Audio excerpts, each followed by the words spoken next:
Assalamualaikum warahmatullahi taala wabarakatuh. Nama saya Abdul Razak bin Hazman daripada kumpulan 1. Nombor matrik ialah 1211942. Kami daripada kumpulan 1 ingin menerangkan tanggungjawab masyarakat Islam dalam menjaga kebersihan alam sekitar. Bab ini menerangkan tentang masyarakat mempunyai kesedaran terhadap isu alam sekitar, tetapi tahap amalan penjagaan alam sekitar amatlah rendah. Alam sekitar bertanggungjawab sama, perlu dijauhi oleh setiap individu ahli masyarakat tanpa mengira agama, bangsa, darjat ataupun usia. Selain itu, menjaga alam sekitar juga seperti menjaga agama daripada perbuatan merosakkan alam sekitar.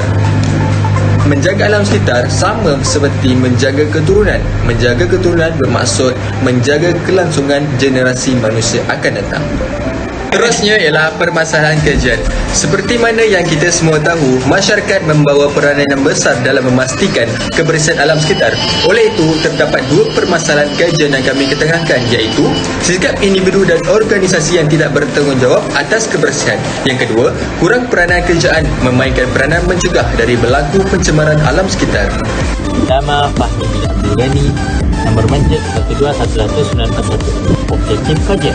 Pertama, objektif kajian kami adalah untuk mengkaji dengan lebih lanjut tentang peranan ataupun tanggungjawab masyarakat dalam menjaga kebersihan alam sekitar. Yang kedua adalah untuk mengenal pasti punca-punca pencemaran alam sekitar. Dan yang terakhir sekali adalah untuk mengenal pasti tanggungjawab masyarakat dalam menjaga kebersihan alam sekitar. Seterusnya, lokasi kajian. Kami menjalankan kajian kami di kawasan Nilai Negeri Sembilan, di mana kajian ini dijalankan dengan menggunakan soal selidik yang diberikan kepada 49 responden di kawasan area nilai dalam lingkungan umur 18 tahun hingga 49 tahun, di mana kajian ini dijalankan dengan menggunakan aplikasi WhatsApp, Instagram dan Facebook. Nama Muhammad Afiq bin Azman, nombor matrik 1211946. Skop kajian. Tujuan tajuk ini diambil kerana masyarakat Islam patut menjaga alam sekitar dengan baik supaya kesihatan dan kehidupan lebih terjamin. Seterusnya, alam sekitar yang baik terhasil daripada penjagaan yang baik. Sebagai contoh, masyarakat bersama-sama membuat gotong royong di tempat mereka. Metodologi kajian. Kami menggunakan 3 kaedah dalam kajian ini. Yang pertama ialah kaedah internet. Yang kedua, kaedah soal sidik. Dan yang ketiga ialah kaedah pemerhatian, iaitu kami melawat dan memerhati kawasan nilai untuk memastikan kawasan mereka alam sekitarnya terjaga ataupun tidak. Kajian literatur. Yang pertama, kemusnahan alam sekitar pada masa kini menjadi-jadi akibat eksploitasi sumber alam yang tidak terkawal oleh manusia untuk menjana keuntungannya sendiri. Kata Imaduddin Abdul Halim dan Nur Syakirah Mat Akhir. Tugas melestarikan alam sekitar bukan satu pilihan, tetapi kewajipan yang dituntut oleh Islam. Kata Zaini Ujang, 2008. Saya Nur Najah binti Ismail, nombor matrik 1211943. Seterusnya, analisis dapatan kajian. Pertama, adakah tempat anda mengalami masalah kebersihan alam sekitar? Seramai 25 orang responden bersamaan dengan 71.4% telah memilih ya, manakala 10 orang responden bersamaan dengan 28.6% telah memilih tidak. Kedua, berapakah peratusan orang yang mengambil berat tentang kebersihan alam sekitar? 10 hingga 30% telah dipilih seramai 2.9%. 31 hingga 50% telah dipilih seramai 48.6%, 51 hingga 70% telah dipilih seramai 42.9%, 71 hingga 100% telah dipilih seramai 5.7%. Ketiga, apakah punca masalah kebersihan alam sekitar di tempat anda? Seramai 71.4% telah memilih membuang sampah di merata tempat, 5.7% telah memilih asap kereta, 8.6% telah memilih haiwan liar, 14.3% telah memilih pembakaran terbuka. Keempat, adakah penduduk di kawasan perumahan anda pernah mengadakan aktiviti gotong royong? 62.9% telah memilih ya, manakala 27.1% telah memilih tidak. Kelima, pada pendapat anda, adakah penting menjaga kebersihan alam sekitar dalam masyarakat Islam? 97.1% bersamaan dengan 34 orang responden memilih ya, manakala 21% bersamaan dengan seorang responden memilih tidak. Keenam, adakah penduduk sekitar anda mengamalkan aktiviti pembersihan diri atau gaya hidup sehat? Seramai 80% telah memilih ya, manakala 20% telah memilih tidak. Ketujuh, apakah kesan tidak menjaga alam sekitar? 100% telah memilih pencemaran udara. Kelapan, apakah cara mengatasi masalah kebersihan alam sekitar? 100% telah memilih membuat aktiviti gotong royong. 9. Adakah kesan rumah hijau merupakan punca pencemaran alam sekitar? 63% bersamaan dengan 22 orang responden memilih ya, manakala 37% bersamaan dengan 13 orang responden memilih tidak. Nama saya Nur Fatia binti Rofi, nombor metrik 1211944. Tulisnya ialah isu pencemaran alam sekitar. Latar belakang, pencemaran merupakan kemasukan bahan tercemar seperti bahan kimia, hingga haba, cahaya dan tenaga di alam sekitar yang mengakibatkan kesan memusnahkan sehingga membahayakan kesihatan manusia, mengancam sumber alam dan ekosistem, serta mengganggu aktiviti dan kegunaan alam sekitar. Pembuangan bahan-bahan buangan secara tidak terkawal boleh mengakibatkan pencemaran alam sekitar. Pencemaran ialah pengumpulan bahan-bahan yang tidak sesuai kepada kehidupan di sekitar kita. Bahan-bahan yang tidak sesuai ini dipanggil bahan-bahan pencemar. Pencemaran alam sekitar terbahagi kepada beberapa bentuk. Antaranya ialah pencemaran udara, pencemaran air dan pencemaran tanah. Pencemaran ini berlaku kerana aktiviti-aktiviti manusia. Seterusnya, faktor. Yang pertama, sikap masyarakat yang tidak mengambil berat tentang isu pencemaran alam sekitar, iaitu suka membuang sampah di merata-rata tempat, menganggap isu pencemaran alam sekitar ini tidak penting, saling berharap dan tidak saling bantu-membantu untuk menangani masalah ini. Yang kedua, pencemaran air, iaitu pihak yang tidak bertanggungjawab membuang sampah sarap dan najis ke punca bekalan air iaitu sungai, laut, kolam dan tasik. Seterusnya, membuang bahan-bahan sisa kilang juga adalah faktor terjadinya pencemaran air. Tumpahan minyak dari kapal laut juga adalah punca terjadinya pencemaran air. Yang ketiga, pencemaran udara. Pembakaran bahan api dalam enjin kenderaan bermotor yang mengandungi gas sulfur dioksida, karbon dioksida dan debu. Pembakaran terbuka, pembakaran sampah sarap dan hutan secara besar-besaran. Yang keempat, pencemaran tanah. Pencemaran tanah terjadi apabila ada aktiviti-aktiviti pembinaan, pengembungan dan pembalasan tidak terkawal. Selain itu, racun haiwan perosak juga menyebabkan pencemaran tanah.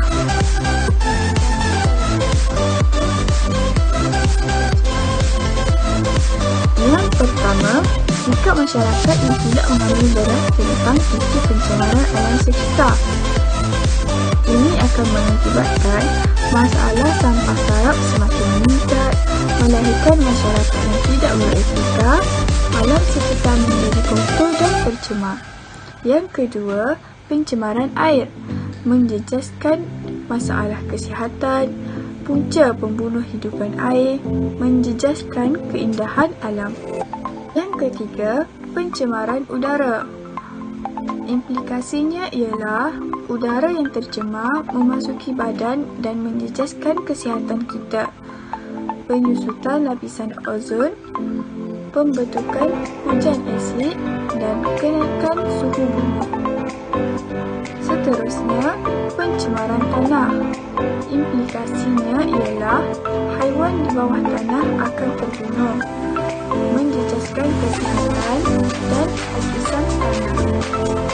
Assalamualaikum warahmatullahi wabarakatuh. Nama saya Amidah Daha binti Amdan, nombor kek 1211945. Latar belakang mengenai isu penjagaan alam sekitar. Yang pertama, proses pemeliharaan dan pemuliharaan alam sekitar perlu direncanakan dengan sistematik untuk menjamin kehidupan manusia. Selain itu, persekitaran yang bersih membolehkan kita untuk menyeduh udara yang segar. Hal ini kerana udara yang bersih merupakan nikmat yang digunakan kepada manusia. Kawasan yang segar dan bersih selalunya dipenuhi dengan tumbuh-tumbuhan hijau. Faktor mengenai isu penjagaan alam sekitar. Yang pertama, dapat mengelakkan pembiakan serangga yang mampu membawa penyakit. Selain itu, gangguan daripada serangga dalam rumah juga dapat dielakkan apabila persekitaran rumah berada dalam keadaan bersih. Hal ini kerana persekitaran rumah yang bersih dapat mengurangkan pembiakan serangga dalam rumah. Seterusnya, air merupakan sumber asli yang sangat penting dalam kehidupan manusia. Isu penjagaan alam sekitar.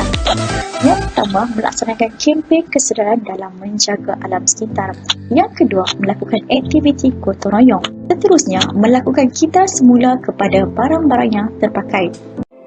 Kesimpulannya, Islam adalah satu agama yang komprehensif. Selain itu, Islam menjadikan amalan kebersihan sebagai salah satu daripada agenda penting dalam kehidupan seseorang Muslim. Seterusnya, Islam bukan sahaja menekan soal kebersihan diri, pakaian dan tempat tinggal, tetapi juga kebersihan alam sekitar yang meliputi bumi, udara dan air. Akhir sekali, masyarakat hari ini perlu ditingkatkan kesedarannya tentang tanggungjawab moral untuk bekerja dengan alam sekitar secara harmonis. Sekian, Assalamualaikum dan terima kasih.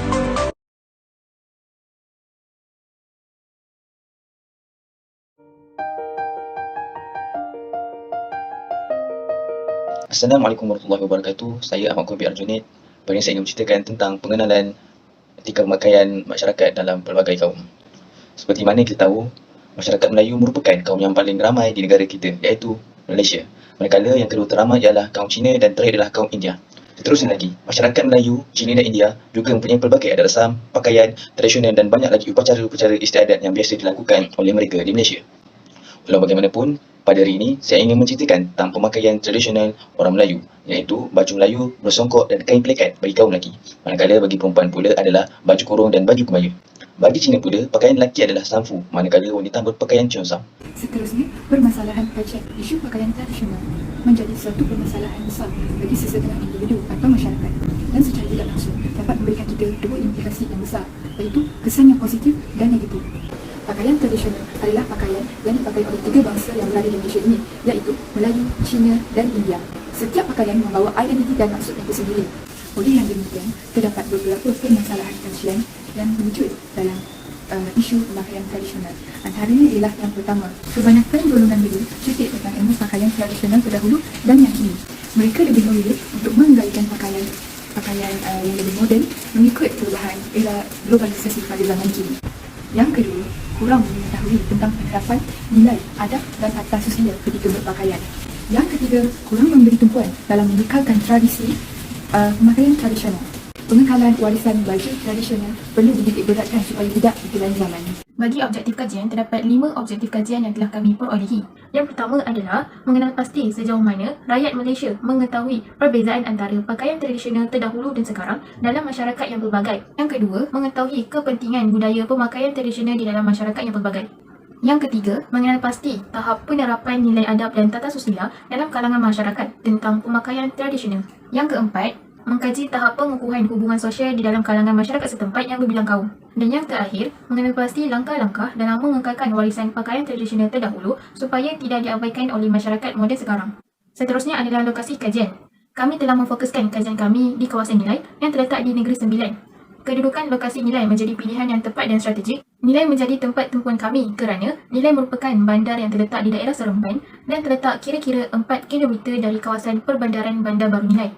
Nilai menjadi lokasi pilihan kami kerana terdapat banyak taman perumahan yang sedang membangun, pelbagai kedai makan, pelbagai kedai barangan runcit, hotel dan sebagainya. Terdapat juga pendudukan 3 kaum utama iaitu kaum Melayu, Cina dan India.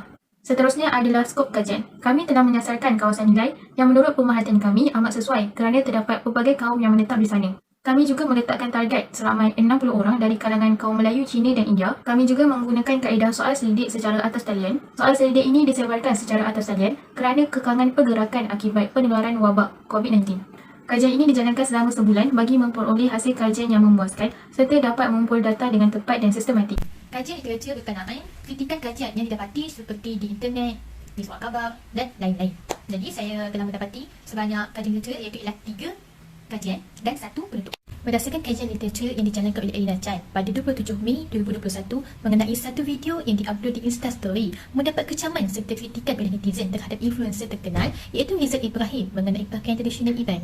Rizal dan isteri selamba bergurau tentang pakaian tradisional Iban. Buktinya, daripada Instastory yang dimuat naik oleh Rizal, kelihatan isterinya Mariam memakai pakaian tradisional Iban dan bersiap sedia untuk mengambil gambar. Mariam yang berasal daripada Korea Selatan menjawab buatan tangan apabila suaminya bergurau tentang pakaian seperti alas meja, shilling gantung dan kain buruk. Justru, kejadian ini membangkitkan kemarahan netizen di Twitter dan Facebook. Hasil tinjauan di ruangan komen mendapati netizen marah kerana menghina pakaian budaya Iban. Setelah menyadari kesalahannya itu, maka Rizal telah meminta maaf atas gurauan kasarnya itu.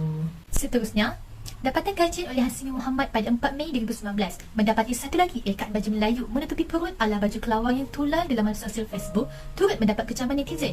Hal ini kerana mereka fashion merupakan peluang bagi mereka untuk memperagakan pelbagai gaya baju Melayu bagi memenuhi cita rasa pelanggan.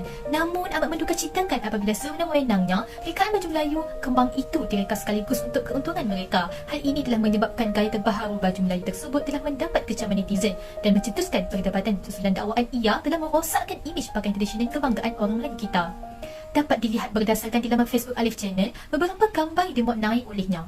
Apabila baju-baju tersebut diperagakan oleh model-model lelaki dan wanita, netizen menggambarkan ia seolah patung orang-orang di sawah padi. Selain menggelarkan ia fashion tutup perut, kerana baju Melayu itu direka dengan ukuran lebar pada bahagian lengan dan senteng pada bahagian badan. Seterusnya, kajian yang terakhir ialah kajian Nur Afifah pada 17 Februari 2021 terhadap pembaca berita lelaki dikecam kerana didakwa pakai ceongsam wanita. Hal ini menyebabkan Radio Televisyen Malaysia iaitu RTM memberitahu cerita sebenar di sebalik apa yang berlaku supaya dapat menyelesaikan isu yang telah dibangkitkan. Kisahnya, seorang pembaca berita yang berasal dari Sabah iaitu Muhammad Diyah Sahlan mendapat reaksi negatif daripada netizen apabila dikatakan mengenakan busana yang kelihatan seperti ceongsam iaitu busana tradisi masyarakat Cina. Namun demikian, ceongsam adalah pakaian untuk golongan wanita Cina dan ia menjadi perdebatan hangat netizen kerana stesen televisyen tersebut dilihat tidak peka dan sembarangan dalam menata rias membaca beritanya. Muhammad Diyah mengenakan pakaian tersebut semasa menyampaikan berita untuk surat berita wilayah RTM dari Sabah pada petang Jumaat 12 Februari lalu. Susulan itu, jurucakap Radio Televisyen Malaysia RTM tampil menjelaskan bahawa pakaian yang dipakai oleh pembaca berita tersebut sebenarnya adalah samfu, iaitu pakaian tradisi Cina untuk golongan lelaki dan bukannya ceongsam seperti yang didakwa oleh netizen. Walaupun begitu, ukuran saiz samfu yang tidak sepadan dengan ukuran pembaca berita tersebut menyebabkan pemakaiannya tampak janggal dan menimbulkan salah faham dalam kalangan penonton. Oleh itu, sejujurnya memang betul itu pakaian untuk lelaki, cuma ukurannya mungkin lain kali perlu disesuaikan dengan si pemakai. Secara keseluruhan, kajian mengenai pakaian tradisional bagi satu kaum juga tidak harus dibanci reka bentuk yang terpesong. Hal ini kerana fashion yang dikira telah merobek konsep sebenar pakaian tradisi kononnya mengikut arus zaman, malah tepuk dada tanya diri, adakah boleh kita selama bergurau mengenai pakaian tradisional suatu kaum tersebut sehingga menyentuh sensitiviti kaum itu? Oleh hal ini demikian, rajinkanlah diri kita untuk mendalami ilmu agar tidak menyentuh sensitiviti orang lain kerana terlajak perahu boleh diundur, terlajak kata buruk padanya. Metodologi kajian yang dijalankan amat penting bagi pengkaji untuk mencapai matlamat kajian mengikut ketetapan objektif yang dinyatakan pada halaman sebelum ini. Tujuan metodologi kajian dilakukan adalah untuk memperolehi maklumat data dengan tepat dan relevan menurut pengkaji. Tambahan, data yang diperolehi akan disimpulkan dengan baik dan hasilnya berkualiti jika menggunakan metodologi kajian. Antara cara-cara pengkaji yang kami gunakan ialah kaedah perpustakaan, yang kedua kaedah pemerhatian, yang ketiga kaedah soal selidik, dan yang terakhir kaedah menganalisis dan mengumpul data. Tuntasnya, kajian ini akan berjalan dengan lancar mengikut harapan pengkaji. Maka, menggunakan kaedah keempat-empat kajian ini dapat menjayakan kajian pengkaji. Analisis dapatan kajian, pengumpulan data kajian dilaksanakan menggunakan borang soal selidik yang disebarkan melalui talian. Terdapat 2 bahagian soalan dalam borang soal selidik iaitu maklumat peribadi responden dan pengetahuan responden. Terdapat 61 orang bilangan responden. Bahagian pertama mengenai maklumat peribadi. Zantina Bilangan responden perempuan lebih banyak berbanding responden lelaki, iaitu seramai 57 orang responden perempuan dan 4 orang responden ialah lelaki. Seterusnya, umur. Terdapat ramai responden yang berumur 13 hingga 20 tahun, iaitu seramai 51 orang. Seterusnya, berumur 21 hingga 30 tahun seramai 5 orang, 31 hingga 40 seorang dan 40 tahun ke atas ramai 3 orang. Seterusnya, berkaitan dengan status pekerjaan. Hampir kesemua responden ialah pelajar. Seramai 56 orang dan 5 orang selebihnya berstatus bekerja. Bahagian yang seterusnya ialah pengetahuan responden tentang pemakaian tradisional. Soalan yang pertama mengenai pandangan responden tentang setiap kaum mempunyai keistimewaan tradisi tersendiri. Kesemua responden bersetuju. Soalan kedua, jenis pakaian yang digemari oleh responden tradisional dan moden. 33 orang responden lebih menggemari pakaian tradisional, manakala selebihnya lebih menggemari pakaian moden. Soalan ketiga, dapat membezakan pakaian tradisional etnik di Malaysia. Seramai 36 responden dapat membezakannya, tetapi terdapat segelintir yang tidak dapat membezakannya, seramai 4 orang. Manakala 21 orang keliru untuk membezakannya. Soalan keempat hingga keenam berkaitan tentang pengetahuan responden, iaitu pakaian tradisional bagi setiap kaum, iaitu Cina, India dan Melayu. Pakaian tradisional bagi kaum Cina lebih daripada separuh, iaitu 32 responden dapat membezakan pakaian tradisional kaum Cina, iaitu hanfu. Bagi pakaian tradisional India, iaitu salwar kamis, 32 orang bilangan responden dapat membezakannya, yang manakala selebihnya tidak dapat membezakannya. Untuk pakaian tradisional kaum Melayu, ramai responden yang keliru pakaian baju Melayu Teluk Belanga dan baju Melayu Cekak Musang. 42 responden tidak dapat membezakannya dan sebanyak 19 orang dapat membezakannya. Soalan ketujuh mengenai waktu yang bersesuaian untuk mengenakan pakaian tradisional. Rata-rata responden memberikan jawapan yang hampir sama, iaitu mengenakannya pada hari kemerdekaan atau hari kebangsaan, hari perayaan dan musim kenduri. Soalan ke-8 tentang bagaimana etika pemakaian kaum dapat menghapuskan jurang perkauman. 34 responden bersetuju bahawa cara yang menghapuskan jurang perkauman ialah menghormati cara pakaian tradisional yang dikenakan kaum lain. 6 orang responden bersetuju dengan mengatakan jurang perkauman dapat dihapuskan dengan mewujudkan hari pakaian tradisional. Manakala 14 responden bersetuju bahawa dengan meningkatkan kesedaran pemakaian tradisional dapat menghapuskan jurang perkauman. Seterusnya, 7 orang responden bersetuju dengan menghapuskan had penggunaan baju tradisional tanpa memilih kaum. Soalan seterusnya mengenai pendapat responden, sejauh manakah rakyat Malaysia bangga terhadap kepelbagaian dalam pakaian tradisional. Ramai responden yang berbangga dengan kepelbagaian yang wujud berdasarkan persepsi individu yang menghormati pakaian tradisional masing-masing. Dan dari sudut positif, mereka berasa bangga kerana dapat mengukuhkan ikatan perpaduan antara mereka. Manakala dari sudut negatif, terdapat responden yang kurang berbangga dengannya kerana pakaian tradisional kurang menarik dan kerana mengikut peredaran zaman yang moden. Soalan terakhir, pemerhatian mengenai kaum lain memakai pakaian selain kaum mereka. Hampir keseluruhan responden pernah melihat kaum lain memakai pakaian selain kaum mereka. Namun terdapat segelintir responden yang sebaliknya. Isu yang menjadi permasalahan dalam latar belakang kajian adalah yang pertama, individu yang tidak mempunyai perasaan bangga dan cinta dalam diri terhadap pakaian tradisional. Mereka lebih menggemari pakaian moden seperti blouse dan sebagainya. Ini jelaslah menunjukkan individu tidak mempunyai jati diri terhadap budaya tradisi yang terdahulu. Seterusnya adalah pembatasan untuk mengenakan pakaian tradisional. Hal ini kerana memakai pakaian tradisional kaum lain dianggap merupakan salah satu perkara yang sangat hina. Selain itu, individu yang mengabaikan ketinggian nilai pakaian tradisional ini, yang mana mereka tidak tahu, jahil ataupun tidak didedahkan dengan maksud di sebalik pakaian tradisional yang wujud di negara Malaysia. Jadi ini jelaslah menunjukkan kita tidak menghargai warisan turun-temurun daripada nenek moyang kita. Akhir sekali, persekretarian individu juga menjadikan satu isu yang besar. Setiap lapisan masyarakat ni bertanggungjawab untuk mendidik remaja zaman sekarang ni dalam mengekalkan budaya pakaian tradisional mengikut kaum masing-masing. Kesan yang pertama, wujud nilai negatif dalam diri individu kerana kurang daya ketahanan atau kecintaan terhadap tradisi terdahulu di dalam diri individu. Seterusnya, kesan yang kedua ialah keterbatasan kaum Melayu mengenakan pakaian tradisional kaum lain. Hal ini kerana bertentangan dengan syariat Islam yang menggalakkan menutup aurat. Seterusnya, pengaruh budaya barat dan bertambahnya kemodenan zaman telah melenyapkan keunikan dan keistimewaan pakaian tradisional. Kesan yang seterusnya ialah pengaruh media sosial, pendedahan budaya asing secara meluas untuk mencemarkan atau meruntuhkan adat tradisi pakaian terdahulu. Kesan yang terakhir ialah kurang pendedahan. Dapat dibuktikan dengan jelas melalui pemerhatian borang soal selidik secara atas talian. Sesetengah individu kurang pendedahan kerana majoriti jawapan mereka adalah salah. Daripada kesan permasalahan isu yang timbul, inilah hasil ataupun cadangan yang dapat kami rumuskan dalam kajian ini. Yang pertama adalah mengadakan aktiviti yang menarik kepada orang umum, yang mana bertujuan menerangkan tentang kesenian dan keistimewaan pada pakaian tradisional ini. Kedua adalah kedatangan pelancong. Gaya pemakaian tradisional ini kita dapat lestarikan juga melalui kedatangan pelancong yang datang ke Malaysia. Menjelaskan makna simbolik pakaian tradisional. Jadi kita dapat tahu setiap pakaian tu ada maksud yang tersendiri. Kita dapat tahu pendedahan daripada dengan memahami sejarah-sejarah zaman dahulu. Pakaian tradisional juga dapat memupuk semangat perpaduan antara satu kaum dengan kaum lain. Jadi yang terakhir adalah pengamalan pakaian tradisional. Ini kita dapat mengagungkan warisan dan tradisi perpakaian untuk menyemarakkan lagi semangat kecintaan kepada negara Malaysia. Jadi, kesimpulan daripada etika pemakaian tradisional dalam masyarakat pelbagai kaum ini telah menunjukkan bahawasanya rakyat Malaysia mampu untuk hidup selesa dengan kaum lain.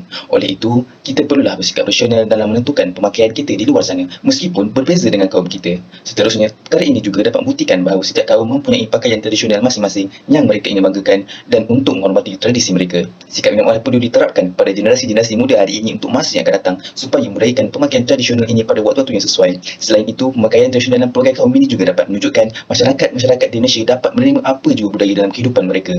Perkara ini menunjukkan bahawa masyarakat mempunyai fikiran yang matang dan mengelakkan sikap rasisme dalam kehidupan mereka. Di samping itu, dengan adanya pakaian pelbagai dan sikap penerimaan masyarakat yang baik ini dapat melahirkan masyarakat yang bersatu padu dan bertoleransi. Tambahan lagi, masyarakat di Malaysia lebih gemar hidup bersosial dengan ramai orang, tidak kisah apa jua kaum dan agama. Walau bagaimanapun, masih juga ada segelintir orang yang menganggap budaya pemakaian tradisional ini sudah tidak relevan pada masa kini. Oleh itu, kita perlulah sentiasa mengingat kepada mereka untuk membudayakan pemakaian tradisional ini dalam memupuk semangat jati diri satu kaum itu menjadi lebih utuh dan kuat. Akhir sekali, masyarakat Malaysia juga mempunyai sikap menghormati agama dan kaum masing-masing dengan menjemput jalan kaum lain untuk datang ke kenduri kahwin sebagai contoh.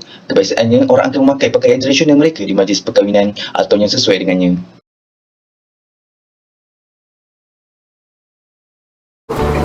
Bismillahirrahmanirrahim. Assalamualaikum warahmatullahi wabarakatuh. Kami daripada kumpulan 3 KK9 dimulai dengan saya Nurul Hidayah binti Ahmad 121159, yang kedua Nurul Hazwani binti Samad 121957, yang ketiga Nur Sabrina binti Juhaili 121958, yang keempat Nurul Fikriah binti Farid 121955, yang kelima Nur Suziana binti Zulkifli 121960. Hari ini kami ingin membentangkan tajuk etika pergaulan menurut Islam dalam masyarakat pelbagai. Seterusnya, Islam merupakan agama yang mulia dan mengatur segala aspek kehidupan termasuk pergaulan. Islam ada beberapa etika yang harus dipenuhi dan hal ini disebut etika pergaulan menurut Islam. Etika Islam adalah etika yang dilandasi oleh hukum Islam dan mutlak mengikat semua umat Muslim, terutama dalam pergaulan. Agama Islam ada beberapa aspek yang diperspektifkan, iaitu pergaulan bermaksud ialah dengan siapa kita bergaul dan bagaimana cara bergaul dengan orang lain. Pergaulan antara masyarakat yang terdiri dengan 3 kelompok utama, iaitu Melayu, Cina dan India. Ketiga-tiga rumpun bangsa ini beramal dengan budaya dan kepercayaan yang berbeza. Kepelbagaian ini sebenarnya tidak menghadang mereka untuk tinggal dalam sebuah negara yang sejahtera di bawah satu kepimpinan, meskipun berbeza dalam konteks kepercayaan dan budaya yang diamalkan, tetapi hal ini berkait tentang isu penerimaan etika pergaulan menurut Islam dan masyarakat pelbagai. Kemudian, permasalahan kajian. Terdapat 3 permasalahan kajian. Yang pertama, masyarakat yang kurang mengambil berat tentang adab dan etika dalam sesebuah pergaulan tanpa menghiraukan sensitiviti kaum dan peringkat umum. Yang kedua, berlakunya pergaulan bebas tanpa batasan yang menyalahi etika pergaulan menurut Islam. Yang ketiga, segelintir umat Islam tidak mengamalkan etika pergaulan menurut ajaran Islam apabila bergaul dengan pelbagai masyarakat. Bahagian yang seterusnya adalah bahagian objektif kajian. Objektif kajian yang pertama adalah mengenal pasti konsep etika pergaulan menurut Islam dalam masyarakat pelbagai. Yang kedua, mengenal pasti sejauh mana umat Islam mengamalkan etika pergaulan ini dalam masyarakat. Dan yang ketiga adalah mengenal pasti penerimaan masyarakat lain terhadap etika pergaulan menurut Islam. Seterusnya, bagi lokasi kajian ini, kami telah memilih kawasan Universiti Sains Islam Malaysia, iaitu museum dan juga sekitar kawasan perumahan dinilai. Begitu juga dengan skop kajian kami yang terdiri daripada para pelajar museum dan juga masyarakat sekitar kawasan perumahan dinilai yang terdiri terdiri daripada lingkungan umur 18 tahun dan ke atas. Seterusnya, terdapat dua kajian literatur di sini, iaitu konsep masyarakat pelbagai dan konsep pergaulan menurut Islam. Yang pertama, konsep masyarakat pelbagai. Masyarakat pelbagai atau lebih sering disebut sebagai masyarakat majmuk merujuk kepada beberapa kelompok, bangsa atau kaum yang tinggal dalam satu kawasan politik sebagai satu masyarakat, tetapi hidup terpisah kerana yang diajarkan dengan sultan. Selain itu, menurut J.S. Furnival pula, masyarakat majmuk merupakan masyarakat yang wujud disebabkan dasar-dasar kolonial, iaitu penghijrahan penduduk mengikut sistem ekonomi, politik dan sosial. Seterusnya adalah konsep pergaulan menurut Islam. Justru terdapat beberapa aspek yang harus kita ketahui. Di antaranya adalah dengan siapa kita bergaul dan bagaimana cara kita bergaul dengan orang lain merupakan sistem atau konsep pergaulan menurut Islam. Sebagai contoh, yang dapat kita lihat di sebelah kiri saya ini merupakan antara etika pergaulan dengan lawan jenis yang bukan mahram menurut Islam, yang mana jika kita dapat mengamalkannya, kita akan terhindar daripada sebarang fitnah daripada orang lain, sekaligus kita dapat mewujudkan pergaulan yang sihat tanpa adanya unsur negatif dalam kalangan masyarakat yang pelbagai. Seterusnya, metodologi kajian. Bagi mendapatkan jawapan untuk kajian yang kami jalankan ini, kami telah menggunakan dua jenis metod, iaitu metod pengumpulan data dan juga metod analisis data. Justru terdapat dua metod pengumpulan data yang kami gunakan dalam kajian ini, iaitu kaedah yang pertama, kaedah soal selidik. Kaedah soal selidik yang kami gunakan adalah bagi menguatkan lagi kesahihan bagi sesuatu fakta dan maklumat yang kami peroleh melalui kaedah penyelidikan perpustakaan, iaitu dengan menjalankan soalan selidik terhadap beberapa orang responden. Dan kaedah yang kedua pula adalah kaedah penyelidikan perpustakaan. Selain daripada menggunakan kaedah soal selidik, kaedah rujukan atau penyelidikan perpustakaan atau juga dikenali dengan nama library research juga merupakan antara kaedah yang kami gunakan untuk memperoleh maklumat serta bukti yang lebih teliti. Dengan itu, kami telah mendapatkan beberapa maklumat berkaitan etika pergaulan menurut Islam dalam masyarakat yang pelbagai daripada beberapa bahan rujukan seperti artikel-artikel, jurnal, akhbar dalam talian serta kamus dalam talian bagi mendapatkan maklumat serta bukti yang lebih teliti dan terperinci. Seterusnya, metod analisis data yang kami gunakan dalam kajian ini adalah analisis statistik dalam metodologi kuantitatif. Data dan maklumat yang kami perolehi daripada soal selidik yang kami jalankan terhadap responden dianalisis bagi mengikut kekerapan dan peratus bagi tujuan mencapai matlamat utama objektif kajian. Melalui kaedah ini, kami dapat mengetahui dan mengenal pasti respon serta bentuk jawapan yang diberikan oleh responden sepanjang soal selidik dijalankan. Analisis dapatan kajian bagi etika pergaulan menurut Islam dalam masyarakat pelbagai. Objektif pertama bagi kajian ini adalah mengenal pasti konsep etika pergaulan menurut Islam dalam masyarakat pelbagai. Kedua, mengenal pasti sejauh mana umat Islam mengamalkan etika pergaulan dalam masyarakat pelbagai. Ketiga, mengenal pasti penerimaan masyarakat lain terhadap etika pergaulan menurut Islam. Isu yang pertama, isu mengenal pasti konsep etika pergaulan menurut Islam dalam masyarakat pelbagai. Latar belakang isu. Seperti mana yang kita ketahui, etika pergaulan menurut Islam terbahagi kepada 4 jenis. Yang pertama, etika pergaulan antara lelaki dan perempuan. Kedua, etika pergaulan dengan orang yang lebih tua. Ketiga, etika pergaulan sesama umat Islam. Dan yang terakhir adalah etika pergaulan dengan orang yang berbeza agama. Berdasarkan kajian yang telah dijalankan, majoriti daripada responden iaitu seramai 35 orang, 92% sangat mengambil berat tentang etika pergaulan menurut Islam. Manakala seramai 3 orang responden iaitu 8% kurang mengambil tahu serta mengambil berat tentang perkara ini. Seterusnya ialah kesan atau faktor yang kita perolehi jika mengamalkan etika pergaulan menurut Islam dalam masyarakat pelbagai. Pertama, batas pergaulan yang telah ditetapkan menurut Islam sedikit sebanyak dapat mengelakkan berlakunya pergaulan bebas antara lelaki dan perempuan. Kedua, pergaulan dengan orang yang lebih tua haruslah dijaga supaya dapat memupuk sifat hormat menghormati antara yang lebih tua ataupun muda. Ketiga, menjaga pergaulan sesama umat Islam juga penting untuk mengekalkan rasa mahabbah dan kasih sayang sesama Muslim. Keempat, dengan menjaga pergaulan antara masyarakat berbeza agama dapat mewujudkan persekitaran aman dan harmoni dalam kalangan masyarakat yang berbilang bangsa. Isu kedua, isu sejauh mana umat Islam mengamalkan etika pergaulan dalam masyarakat pelbagai. Latar belakang isu. Pertama, kita menginvestigasi menjaga adab dan etika pergaulan antara lelaki dan perempuan. Kedua, Islam juga sangat menitikberatkan supaya kita menjaga adab pergaulan dengan orang yang lebih tua. Ketiga, mengetahui penerimaan dan pendapat masyarakat lain tentang batas pergaulan antara lelaki dan perempuan menurut Islam. Kajian menunjukkan bahawa seramai 34 orang, 94% mengamalkan etika pergaulan menurut Islam dalam masyarakat, manakala terdapat 2 orang responden iaitu 6% kurang mengamalkannya. Seterusnya, kesan atau faktor yang mendorong umat Islam untuk mengamalkan etika pergaulan menurut Islam dalam masyarakat ialah: yang pertama, umat Islam perlulah menjaga adab pergaulan yang telah ditetapkan menurut Islam supaya kebaikan diri dan masyarakat lebih terjaga. Kedua, ilmu dan pengetahuan tentang adab pergaulan sesama manusia perlu diamalkan dalam kehidupan seharian supaya adab ini tidak semakin dilupakan bagi setiap generasi ke generasi. Ketiga, etika pergaulan dalam masyarakat sangat penting untuk menjaga hubungan antara satu sama lain dan seterusnya menjadikan masyarakat bersatu padu, tidak mengira warna kulit. Seterusnya, isu ketiga, isu penerimaan masyarakat lain terhadap etika pergaulan menurut Islam. Latar belakang isu, kebanyakan masyarakat selain beragama Islam menerima etika pergaulan menurut Islam dalam kehidupan mereka.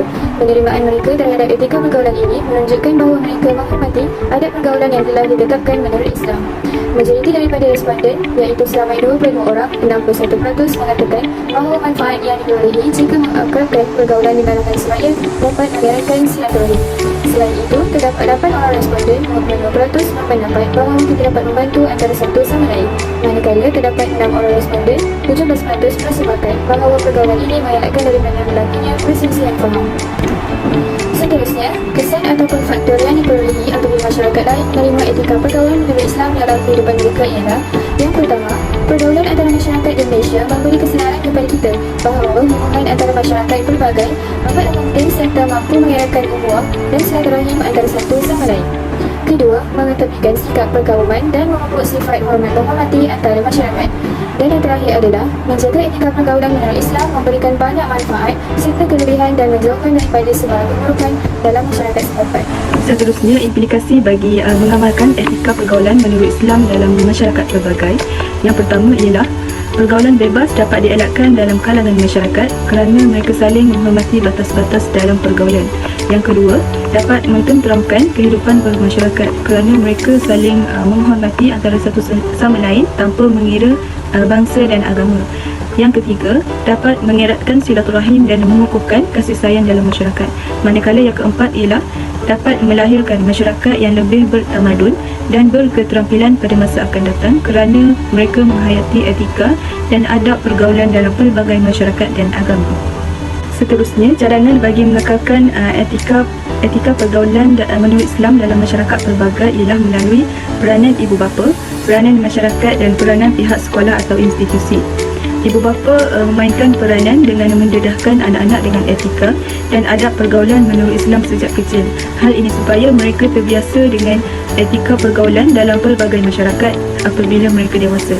Yang kedua, masyarakat juga berperanan menghayati adab pergaulan menurut Islam dalam kehidupan supaya dapat membentuk jati diri yang kokoh serta dapat membendung pergaulan bebas yang berleluasa. Yang ketiga, pihak sekolah atau institusi juga berperanan mendedahkan pelajar dengan etika pergaulan dalam pelbagai masyarakat melalui silibus pembelajaran atau peraturan supaya dapat menerapkan etika ini dalam diri mereka. Kesimpulannya, kajian menunjukkan bahawa kebanyakan masyarakat mengetahui tentang konsep etika pergaulan menurut Islam dalam masyarakat pelbagai. Etika pergaulan menurut Islam dalam masyarakat perlulah dititikberatkan supaya tidak timbul kesan-kesan yang negatif terutama kepada individu, masyarakat maupun negara.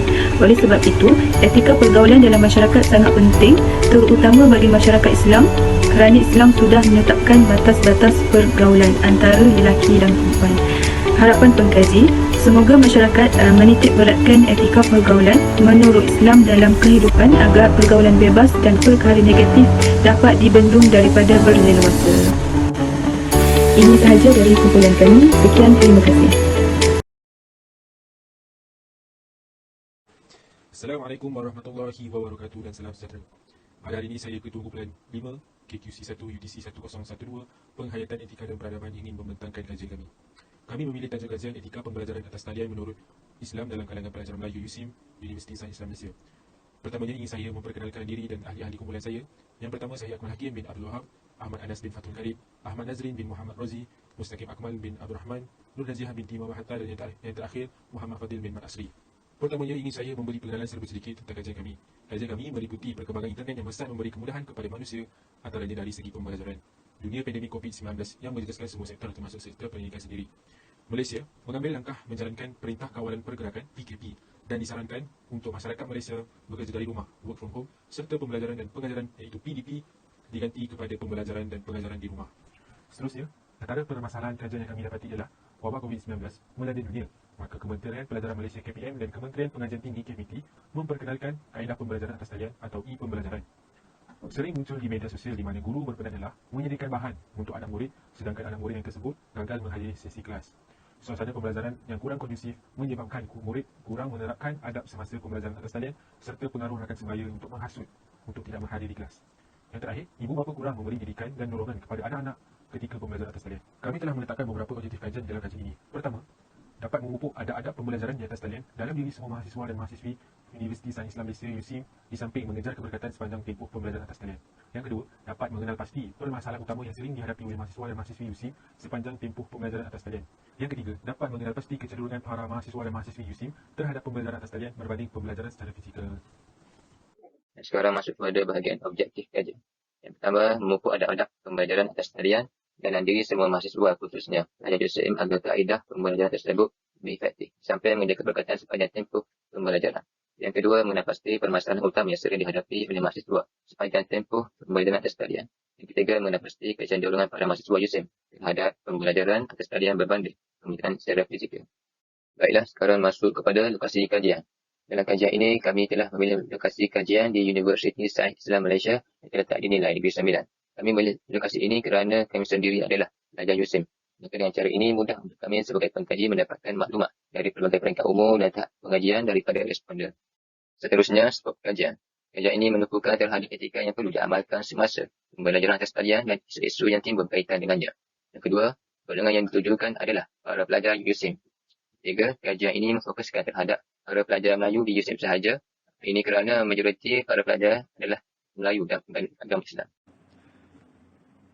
Assalamualaikum. Sekarang kajian literatur. Dipetik dari Sinar Aryan, Dr. Nur Muhammad Hadi Zahlan. Menegaskan setiap pelajar dituntut menumpukan sepenuh perhatian terhadap pembelajaran kerana betapa besarnya pengorbanan seorang guru. Dipetik dari bernama Dr. Hasnizam Hashim. Menegaskan para pelajar harus menepati masa kelas yang telah ditetapkan supaya membantu dalam kelicinan pembelajaran. Artikel yang ditulis oleh Nur Farah Syahira Nizam dan Abdul Muhsin Sulaiman mengatakan bahawa berterima kasih kepada guru serta mendoakan kesejahteraannya adalah suatu bentuk penghargaan yang boleh dilakukan oleh murid. Baik sekali, Kelab Unit Homeroom MRSM Muazzam Shah, Biro Pembangunan Rohani, setiap pelajar perlu memberi maklum balas masa guru mengajar bagi menzahirkan semangat untuk belajar dalam kalangan pelajar. Seterusnya, metodologi kajian. Terdapat dua kaedah. Kaedah pertama, kaedah soal sidik. Kaedah ini telah dijalankan melalui aplikasi mudah alih iaitu Google Forms. Forms ini telah dijawab oleh 40 responden. Soal sidik ini mempunyai 10 soalan mengenai tajuk lukisan kami. Responden adalah daripada pelajar Universiti Sains Islam Malaysia yang berumur antara 18 hingga 25 tahun. Kaedah kedua, kaedah perpustakaan. Kaedah pendidikan perpustakaan ini merupakan kaedah kami untuk mencari maklumat yang lebih sahih dan kukuh. Data yang diperoleh melalui beberapa bahan rujukan seperti buku, jurnal, artikel dan sebagainya.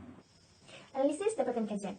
Bahagian ini menerangkan dapatan kajian yang dilakukan oleh pengkaji melalui borang soal selidik iaitu Google Form berkaitan pengenalpastian masalah-masalah etika pembelajaran atas talian menurut Islam dalam kalangan pelajar Melayu di Universiti Sains Islam Malaysia. Pengkaji juga menerangkan latar belakang isu yang berkaitan dengan pembelajaran atas talian, faktor berlakunya isu ini, kesan kaedah pembelajaran ini serta cadangan untuk mewar-warkan etika pembelajaran atas talian menurut Islam dan juga cadangan penyelesaian masalah yang dihadapi oleh mahasiswa USIM sepanjang pembelajaran atas talian ini. Carta satu di atas menunjukkan demografi responden berdasarkan jantina pelajar Melayu di USIM. Daripada 70 orang responden yang telah mengisi borang soal selidik, seramai 21 orang adalah lelaki bersamaan 30%. Manakala responden berjantina perempuan pula, seramai 40 orang bersamaan 70% sahaja. Carta 2 di atas menunjukkan demografi responden berdasarkan umur pelajar Melayu di USIM. Daripada 70 orang responden yang mengisi borang soal selidik, seramai 37 orang responden berumur 19 tahun hingga 20 tahun. Bersamaan 53%, manakala seramai 19 orang responden bersamaan 27% yang berumur 22 hingga 24 tahun. Responden berumur 25 tahun ke atas pula seramai 40 orang bersamaan 20% sahaja. Pengetahuan etika dan adab pembelajaran atas talian menurut perspektif Islam. Daripada 70 orang responden, seramai 65 orang responden bersamaan 92.9% yang mengetahui etika dan adab pembelajaran atas talian dari perspektif Islam. Manakala 7.1% lagi bersamaan 5 orang memilih tidak mengetahui etika dan adab pembelajaran atas talian dari perspektif Islam.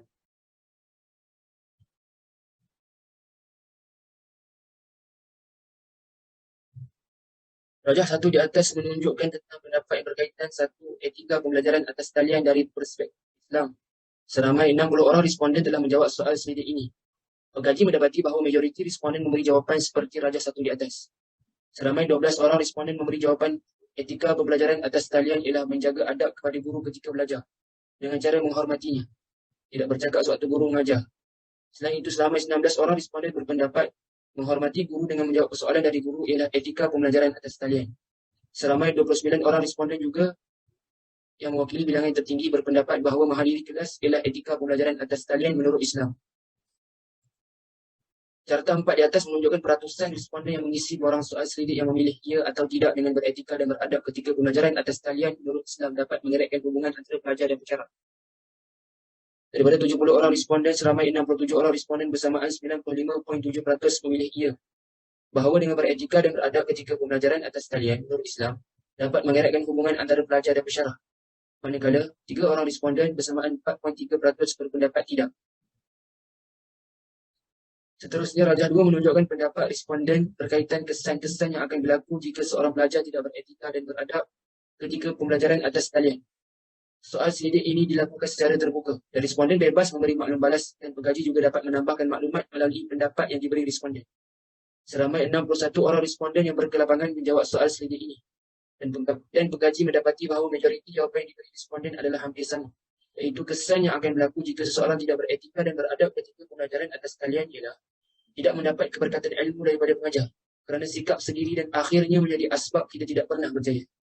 Isu-isu yang biasanya timbul sepanjang pembelajaran atas talian dilaksanakan ialah pertama, pelajar sukar menyesuaikan diri kerana belajar dengan menggunakan kaedah yang baru. Yang kedua ialah PDPR di rumah kurang berkesan malah menurunkan prestasi.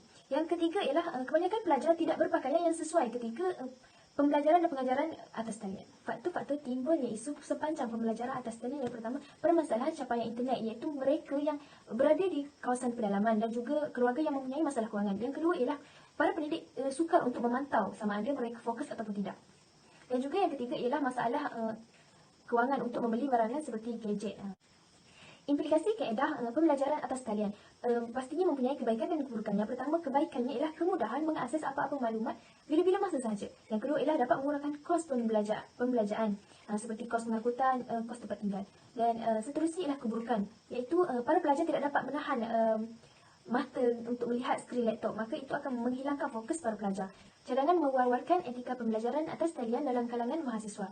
Yang pertama, pihak media masa perlulah mengiklankan adab-adab belajar sama ada bersemuka atau tidak. Yang kedua ialah pihak universiti juga perlulah mengadakan sebuah kelas ataupun forum bagi menerangkan mengenai adab-adab para pelajar ketika berlangsungnya kelas dalam talian. Cadangan penyelesaian bagi masalah utama yang dihadapi oleh para mahasiswa USIM ketika belajar dalam talian. Yang pertama ialah pihak kerajaan hendaklah mewujudkan skim bantuan pelan rangkaian internet yang laju. Skim ini hendaklah diberikan kepada para pelajar yang kurang berkemampuan dan juga yang tidak dapat yang tinggal dalam pedalaman. Dengan cara ini dapatlah mereka bersama-sama belajar dengan internet yang stabil.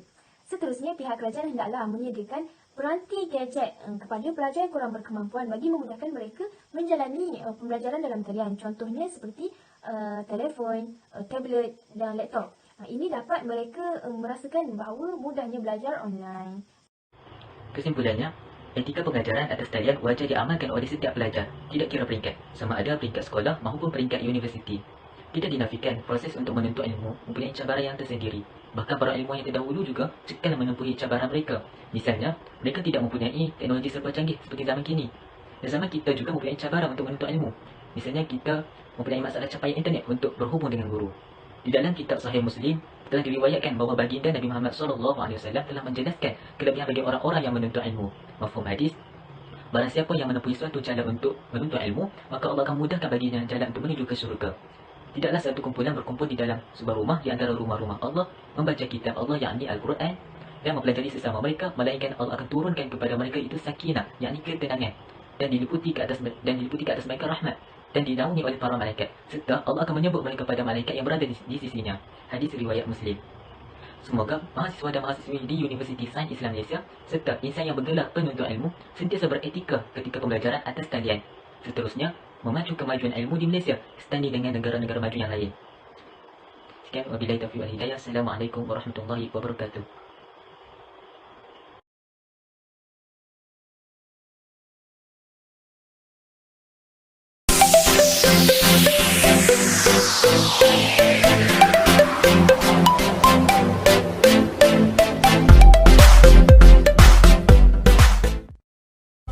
Kami akan membentangkan tajuk etika pembahagian harta menurut masyarakat Melayu, Cina dan India.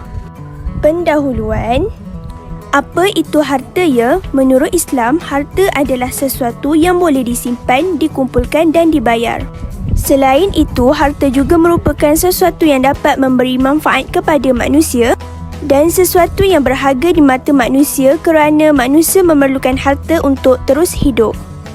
Manakala pembahagian harta terdapat dua jenis pembahagian iaitu yang pertama pembahagian harta sebelum kematiannya dipanggil wakaf, wasiat, nazar dan sedekah.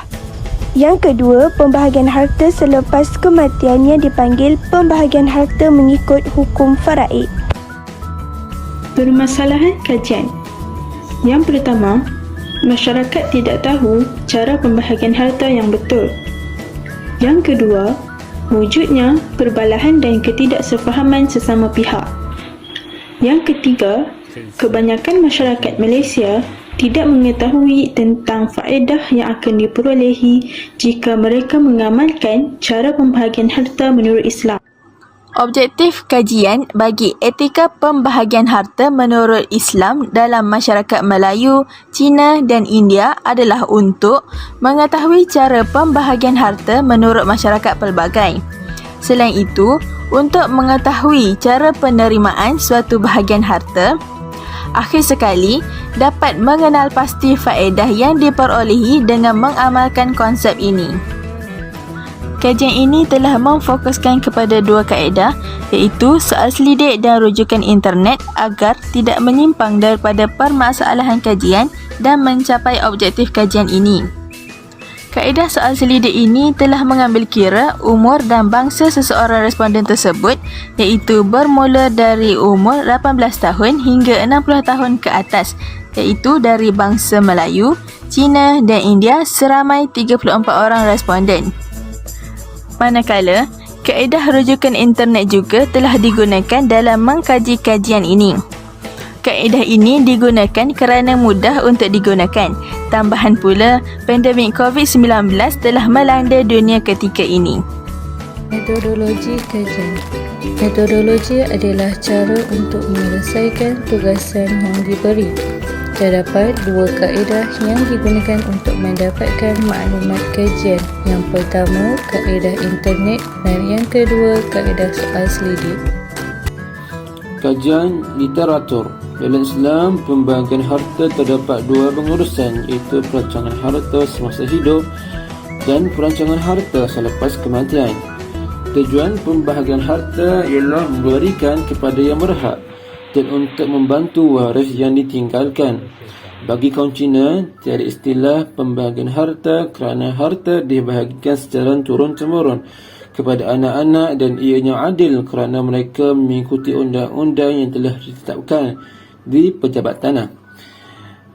Yang ketiga, pembahagian harta kaum India pula, mereka mewarisi harta sehingga 4 generasi lelaki, akan tetapi perempuan tidak akan mewarisinya. Di bawah undang-undang India, harta tidak harus dibahagikan sehingga generasi keempat mengikut arahan Hindu 1956 kerana bagi mereka harta merupakan aset yang mahal. Analisis Dapatan Kajian 9.0. Pendahuluan. Pada bab ini akan diterangkan secara terperinci analisis data yang telah dilakukan dan dapatan yang diperolehi daripada kajian yang telah dijalankan. Bab ini dibahagikan kepada satu bahagian iaitu analisis terperinci. Analisis terperinci yang dilakukan ini adalah berkaitan dengan dapatan kajian yang diperolehi, iaitu mengandungi interpretasi yang merangkumi keseluruhan ruang lingkup mengenai objektif kajian yang telah dikemukakan pada bab 1. Sehubungan dengan itu, perbincangan dalam analisis ini akan menumpukan kepada menjawab kesemua persoalan kajian yang telah dikemukakan di dalam bab 1 yang melibatkan soal selidik melalui atas talian dan pencarian bahan kajian melalui sumber internet. Kriteria soal selidik iaitu Google Form. Google Form merupakan salah satu tempat ajukan pendapat masyarakat tentang cara pembahagian harta menurut masyarakat pelbagai di Malaysia. Inisiatif ini mampu menyelidik taraf pembahagian harta masyarakat dari pelbagai sudut kehidupan tentang permasalahan penyerahan harta peninggalan.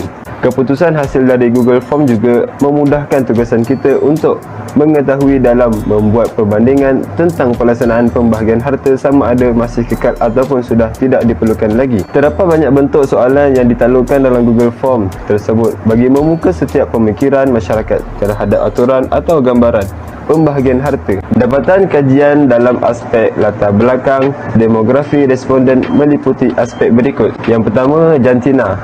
Yang kedua, umur. Yang ketiga, bangsa. Yang empat, kerjaya.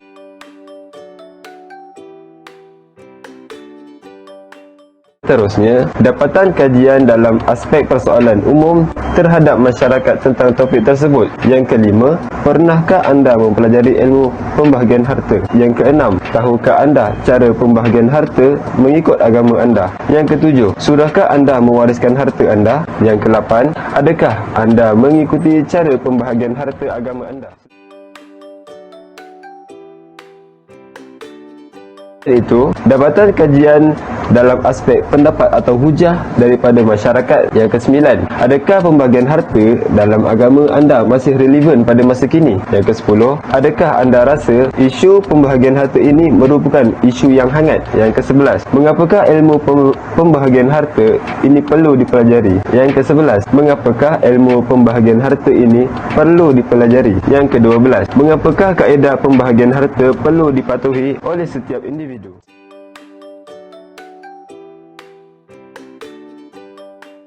9.2.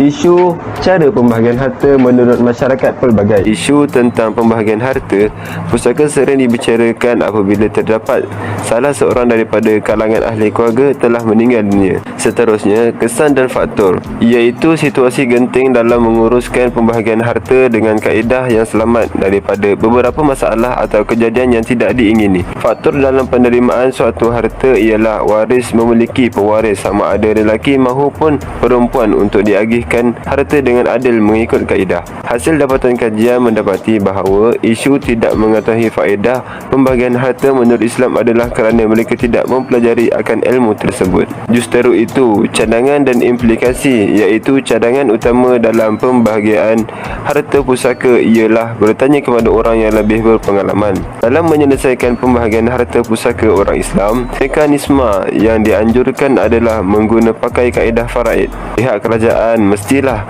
menitik beratkan tentang masalah ini dengan mewajibkan ke atas setiap pelajar seawal usia 18 tahun agar mampu mengetahui dengan mudah dalam kehidupan. Kesimpulannya, masyarakat Islam membahagikan harta melalui kaedah faraid, iaitu kaedah yang adil dan sistematik. Manakala, dari segi etika pula, masyarakat Melayu, Cina dan India mestilah mempraktikkan etika pembahagian harta supaya tidak menimbulkan kesan-kesan negatif dalam hubungan perkauman. Lampiran.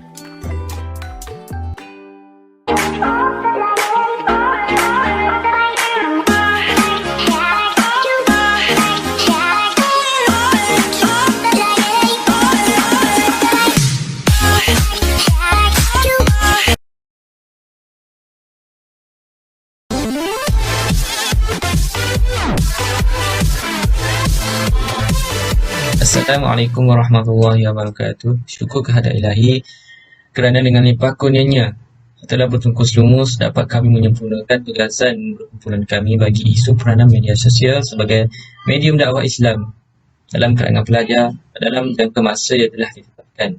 Terlebih dahulu, jutaan terima kasih diucapkan kepada pensyarah mata pelajaran penghayatan etika dan peradaban kami, iaitu Puan Khadijah Muda.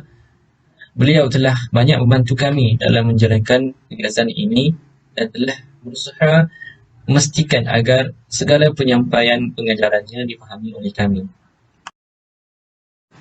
Pengertian dakwah dari segi bahasa ialah berasal dari kata Arab seperti da'a, yad'u, da'watan, yang membawa maksud menyeru, memanggil, mengajak, menjamu, memandu dan menjemput.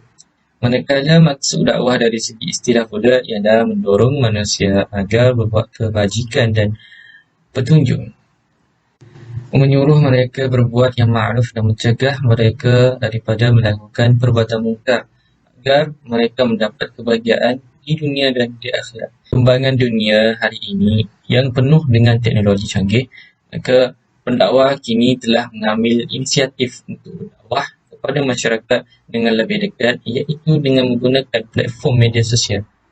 Cara ini sesuai dan juga mengikut perkembangan semasa. Contoh media sosial yang sesuai untuk dijadikan tempat berdakwah seperti Instagram, Facebook, Twitter, TikTok dan lain-lain.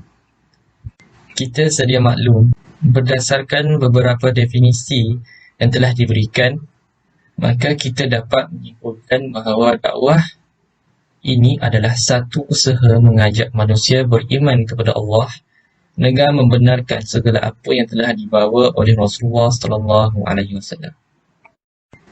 Pertama, untuk mengenal pasti keupayaan media sosial dalam menyebarkan dakwah kepada golongan pelajar. Yang kedua, untuk mengetahui cara menarik minat golongan muda mengikut arus kemodenan terkini.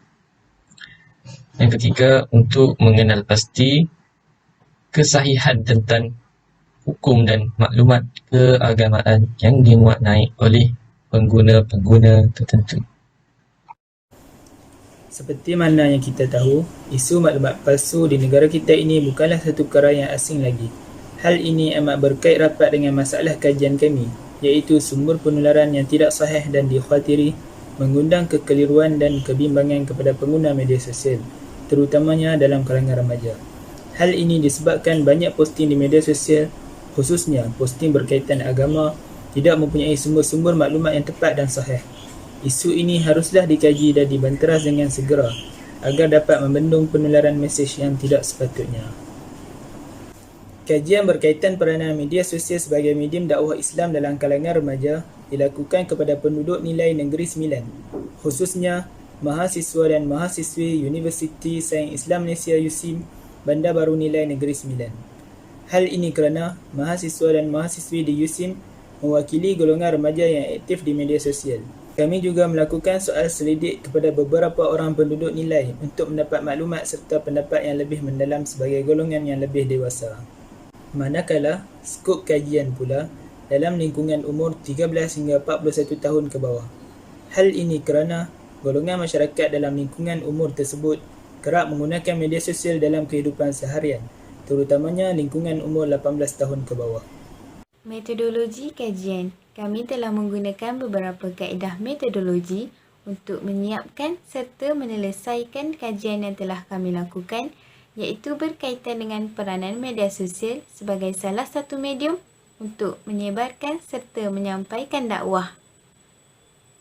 Antara kaedah yang telah kami gunakan ialah kaedah soal selidik dan kaedah pembacaan artikel dan buku. Kaedah soal selidik adalah untuk mengetahui dengan lebih lanjut mengenai pendapat atau pengetahuan orang ramai tentang peranan media sosial sebagai salah satu wasilah dakwah. Responden yang telah membantu dalam kajian soal selidik ini adalah seramai 106 orang yang berumur dalam lingkungan 13 hingga 41 tahun yang merupakan penduduk nilai, khususnya mahasiswa dan mahasiswi Universiti Sains Islam Malaysia. Mereka telah menjawab sebanyak 10 soalan berkaitan dengan media sosial. Dan hasil daripada kajian soal selidik ini, kami dapat mengetahui lebih banyak mengenai kebaikan dan keburukan media sosial serta keberkesanannya dalam menyebarkan dakwah Islam. Seterusnya, melalui pembacaan artikel dan buku, kami dapat mengumpulkan data, maklumat dan bukti-bukti tentang kajian yang lebih tepat. Hal ini kerana melalui pembacaan tersebut kami dapat melakukan perbandingan tentang maklumat yang kami peroleh. Dan maklumat tersebut juga telah dibincangkan di dalam kumpulan untuk memastikan kebenaran dan kesahihannya.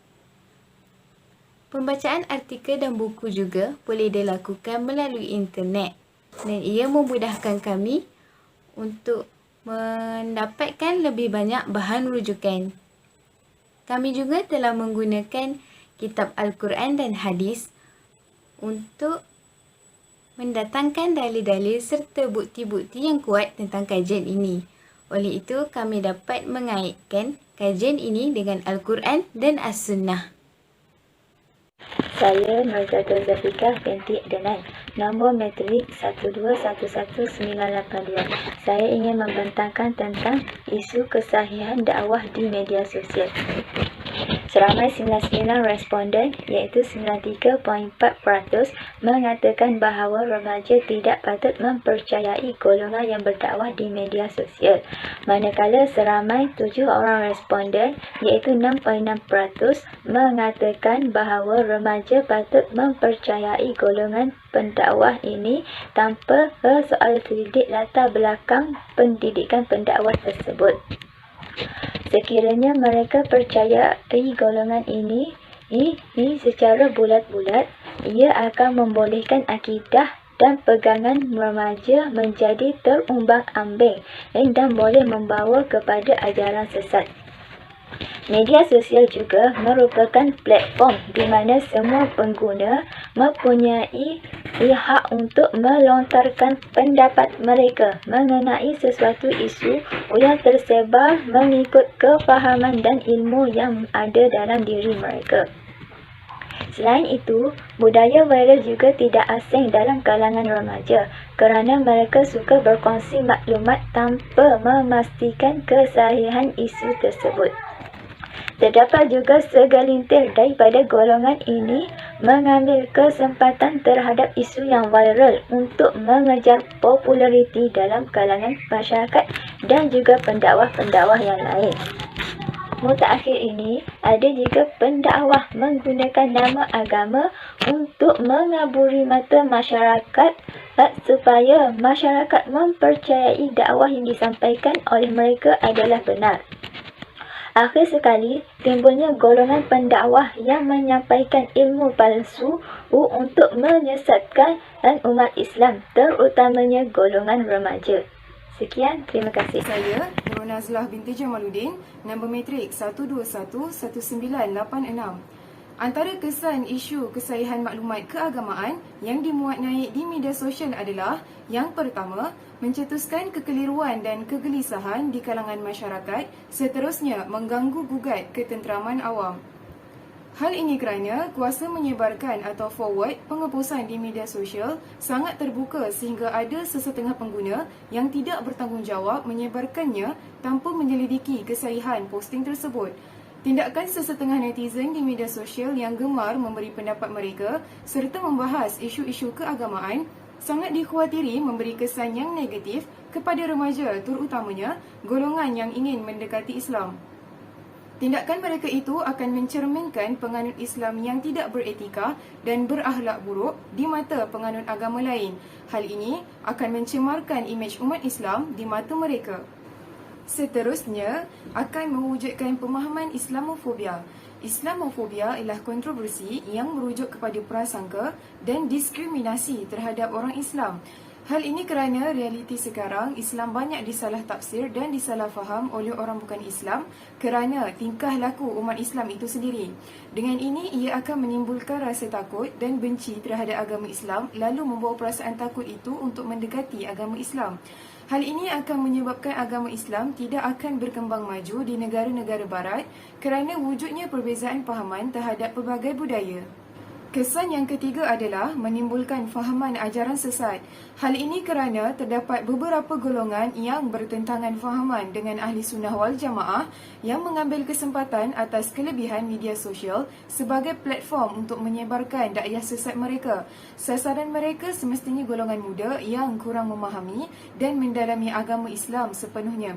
Hal ini amat membimbangkan masyarakat di negara kita oleh kerana sifat seorang remaja itu sendiri yang mudah dipengaruhi sekaligus akan menggoyahkan akidah mereka. Berdasarkan kesan yang telah saya bentangkan sebentar tadi, terdapat beberapa langkah yang perlu diambil masyarakat, khususnya golongan remaja, untuk membenteras isu kesahihan maklumat di media sosial. Antaranya adalah menyelidiki sesuatu isu terlebih dahulu bagi memastikan isu yang diterima adalah betul berlandaskan Al-Quran dan Sunnah. Sebagai contoh, dengan kemodenan yang ada, masyarakat boleh merujuk laman sesawang yang sahih bagi mengelakkan keraguan yang tersebar di media sosial. Seperti mana yang kita tahu, terdapat ramai pendakwah bebas yang menyampaikan dakwah mereka di media sosial seperti TikTok, Twitter dan Instagram. Latar belakang pendakwah juga memainkan peranan kerana ia amat penting untuk memastikan sesuatu isu yang dibahaskan adalah berlandaskan Quran dan hadis. Oleh itu, masyarakat perlulah menyelidiki latar belakang pendidikan mereka sebelum mempercayai dakwah yang disebarkan di media sosial. Seterusnya, mengurangkan isu perkauman di media sosial seperti memburuk-burukkan agama lain. Sebagai masyarakat yang beragama Islam, kita seharusnya menghormati setiap lapisan masyarakat yang mempunyai pelbagai kepercayaan dan budaya dalam agama mereka. Seterusnya, kita haruslah mencerminkan peribadi mulia yang ditunjukkan oleh Nabi Muhammad SAW. Dengan sifat ini, mereka akan lebih menghormati agama Islam dan secara tidak langsung akan menarik perhatian mereka untuk mendekati agama Islam oleh kerana sikap dan sifat yang ditunjukkan oleh umat Islam itu sendiri. Akhir sekali, umat Islam haruslah berpegang pada ajaran Islam yang berlandaskan Quran dan Sunnah serta mempunyai fahaman yang jelas terhadap agama sendiri. Oleh itu, masyarakat dan khususnya golongan remaja kurang berisiko untuk terpengaruh dengan ajaran yang terpesong. Seterusnya, mampu mengukuhkan akidah dalam diri mereka. Kesimpulannya, media sosial perlulah digunakan sebaiknya oleh para pendakwah.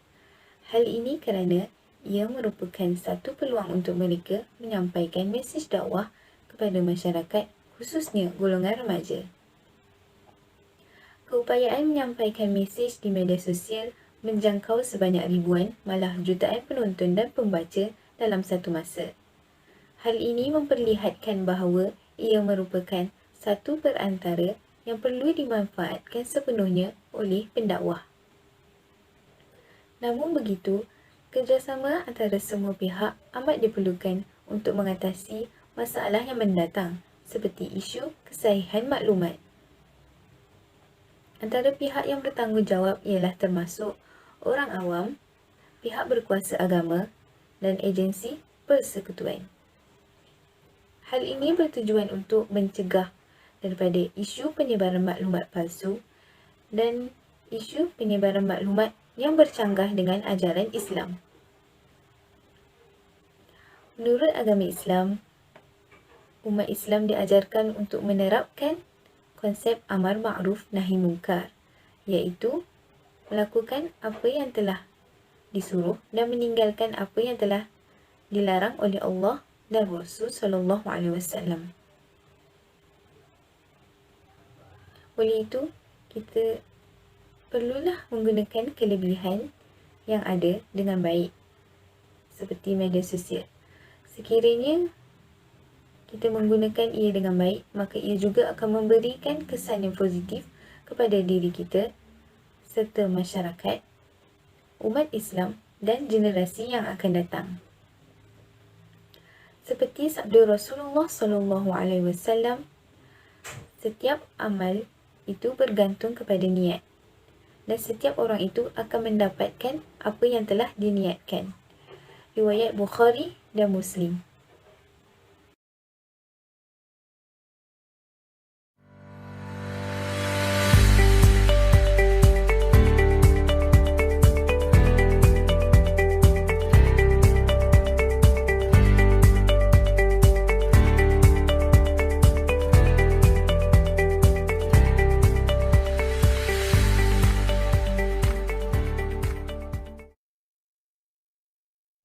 Pengenalan bagi tajuk pemahaman nilai kemanusiaan menurut Islam bagi masyarakat Melayu, Cina dan India.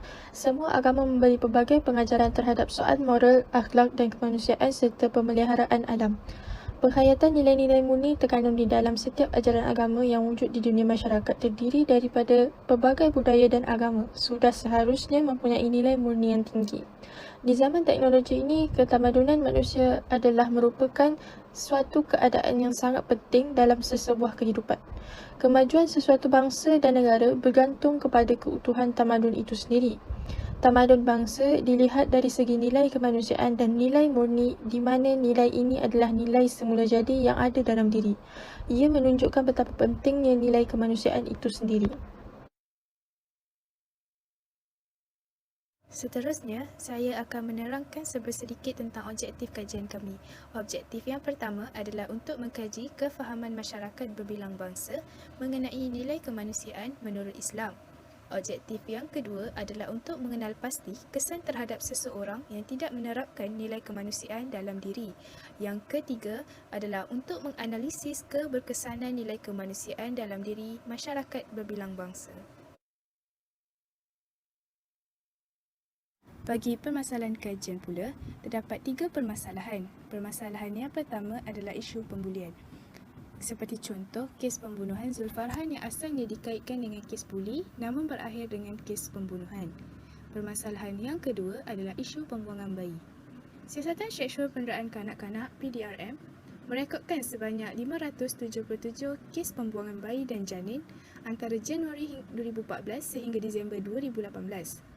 Seterusnya adalah permasalahan yang ketiga, iaitu isu Palestin. Isu Palestin ini bukan sahaja dikaitkan dengan agama, malah isu ini menjadi titik penanda bahawa masih terdapat manusia yang tidak memiliki nilai kemanusiaan dalam diri mereka. Metodologi kajian. Kajian ini menggunakan kaedah metod berbentuk deskriptif kerana ianya dijalankan untuk mengenal pasti sejauh manakah tahap kepentingan penghayatan nilai-nilai kemanusiaan itu sendiri. Antara kaedah-kaedah yang telah kami gunakan untuk mencapai objektif kajian seperti yang dinyatakan adalah seperti berikut. Kaedah melayari internet. Pengkaji menggunakan kaedah internet dalam mendapatkan data dan info tambahan yang boleh digunakan dalam membantu menyiapkan kajian ini. Melalui kaedah ini juga, pengkaji mencari artikel-artikel berkaitan isu nilai kemanusiaan menurut Islam bagi masyarakat bilang kaum Indonesia dengan mendapatkan pandangan dan menjadikannya sebagai bahan rujukan dalam menjalankan kajian. Maklumat tambahan yang diperoleh melalui kaedah ini amat membantu dalam mengukuhkan lagi data dan dapatan kajian yang diperoleh. Yang kedua, kaedah soal selidik. Kaedah soal selidik yang digunakan untuk memperkukuhkan lagi kesahihan dan kebolehpercayaan data yang diperoleh daripada responden. Soal selidik telah dibuat menggunakan perisian aplikasi Google Form untuk membolehkan responden melengkapkan soal selidik secara atas talian. Kaedah ini adalah lebih mudah dan menjimatkan masa serta kos pengkaji.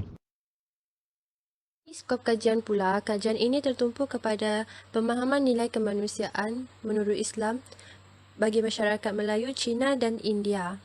Oleh itu, kajian ini mengambil 70 orang responden dalam lingkungan umur 18 hingga 33 tahun ke atas. Responden terdiri daripada lelaki ataupun perempuan yang terdiri daripada bangsa Melayu, Cina dan India. Kajian ini juga dilakukan kepada penduduk di Kampung Baroh, Sungai Tinggi Kanan. Hal ini kerana penduduk di situ mempunyai ciri-ciri responden yang telah ditetapkan.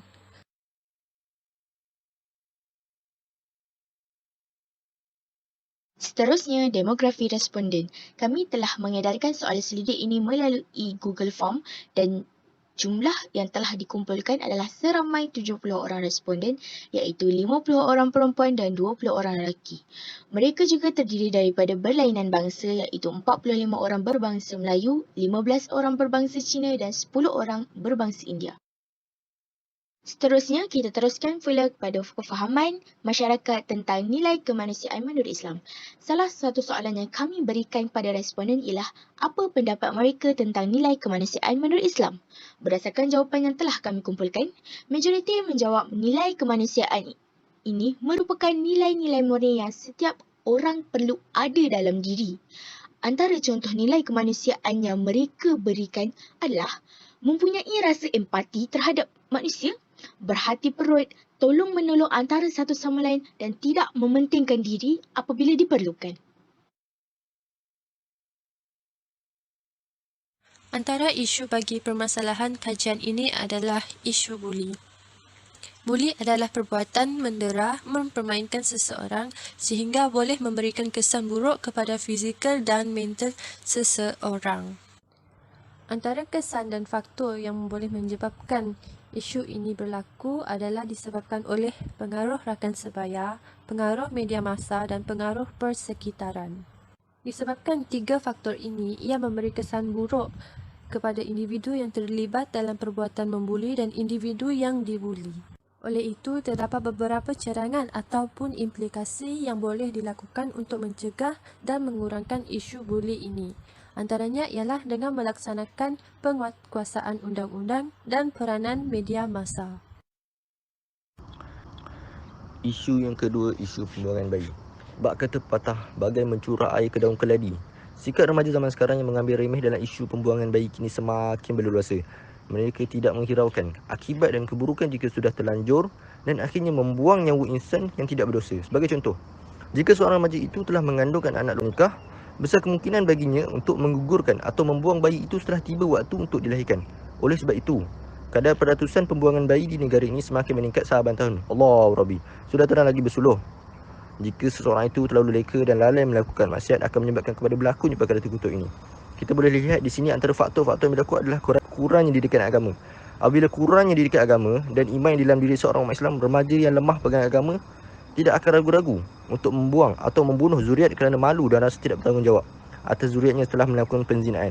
Ini menunjukkan bahawa peranan agama itu sangat penting dalam membentuk diri kita dan menahan diri daripada mengikut hawa nafsu. Allah Ta'ala berfirman, "Wala tattabi'il hawa faydillaka an sabilillah." Dan janganlah engkau mengikuti hawa nafsu kerana akan menyesatkan engkau dari jalan Allah. Faktor yang kedua pula adalah remaja zaman sekarang sangat cenderung untuk mencuba suatu perkara yang baru. Sikap ingin tahu ini sememangnya adalah sikap atau personaliti yang normal. Dan setiap orang mempunyai sikap ini, cumanya remaja tidak tahu sama ada perkara itu baik atau buruk. Dan adalah sama ada perkara itu memberi faedah ataupun tidak kepada dirinya. Cadangan lain pula, pihak media massa hendak menyekat program-program hiburan yang boleh menyebabkan rosaknya akhlak remaja. Yang kedua, ibu bapa mestilah memberi didikan agama yang sempurna kepada anak-anak seawal mungkin. Isu yang terakhir merupakan isu yang menarik perhatian ramai pihak, yakni isu penindasan Palestin. Pada hari ini, kita akan selalu mendengar berita kekejaman dan kematian yang jumlahnya tidak sedikit berkaitan dengan rakyat Palestin. Bagaimana penindasan ini bermula? Pada tanggal 15 Mei tahun 1948, adalah hari di mana tanah Palestin dirampas oleh Zionis Yahudi secara haram dan mendirikan negara sendiri bernama Israel di atas tanah rampasan tersebut. Faktor berlaku penindasan ini adalah mereka ingin merebut wilayah tersebut dan tidak membenarkan rakyat Palestin untuk menganuti agama Islam. Kesan daripada penindasan ini ialah menjejaskan kehidupan seharian rakyat Palestin. Ribuan anak-anak yang berumur 17 tahun ke bawah telah ramai terkorban akibat konflik ini. Dan akhir sekali, cara yang kita boleh lakukan untuk cuba membantu supaya penindasan ini diberhentikan adalah memberitahu ke dunia tentang kekejaman yang Israel telah lakukan terhadap penduduk Palestin tanpa ada pihak yang memanipulasi hal tersebut. Selain itu, kerajaan Malaysia perlu menuntut Persatuan PBB untuk melakukan penyiasatan dan tindakan terhadap isu ini. Kerana setiap tindakan yang PBB lakukan boleh memberi impak yang baik kepada penduduk Palestin walau sekecil-kecil tindakan. Kesimpulan daripada tajuk kami adalah penghayatan nilai-nilai murni oleh masyarakat majmuk perlu diteruskan dan dipupuk agar diamalkan bagi membendung serta mengatasi gejala sosial dalam masyarakat hari ini. Penghayatan nilai-nilai murni dalam diri penting khususnya negara kita yang mempunyai masyarakat yang berbilang iaitu Melayu, Cina dan India. Hal ini kerana tanpa penghayatan nilai murni tersebut ia akan menyebabkan masyarakat menjurus kepada perilaku negatif. Kerajaan telah berusaha dalam menangani permasalahan tersebut dan sentiasa menubuhkan serta membuka ruang pembincangan dan percambahan minda agar masyarakat sedar tentang tanggungjawab masing-masing. Oleh kerana itu, setiap warga negara Malaysia perlu menghayati nilai-nilai positif yang ada dalam ajaran agama masing-masing.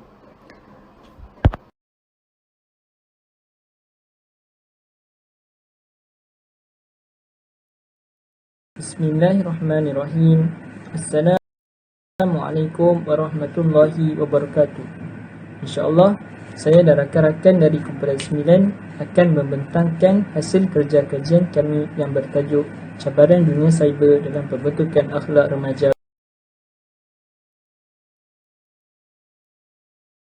Saya akan berkongsi tentang objektif kajian bagi kerja kajian kami.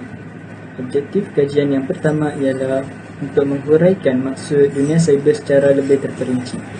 Seterusnya, bagi objektif kajian yang kedua pula adalah untuk mengenal pasti keburukan dan kebaikan dunia cyber dalam pembentukan akhlak remaja. Objektif kajian yang ketiga ialah untuk mengenal pasti cara menangani cabaran dunia cyber dalam pembentukan akhlak remaja Melayu kini. Seterusnya, permasalahan kajian. Permasalahan kajian bagi kerja kajian kami ialah permasalahan etika dan akhlak remaja sewaktu di dalam dunia cyber amatlah membimbangkan dan merupakan permasalahan yang perlu dipandang serius oleh semua pihak.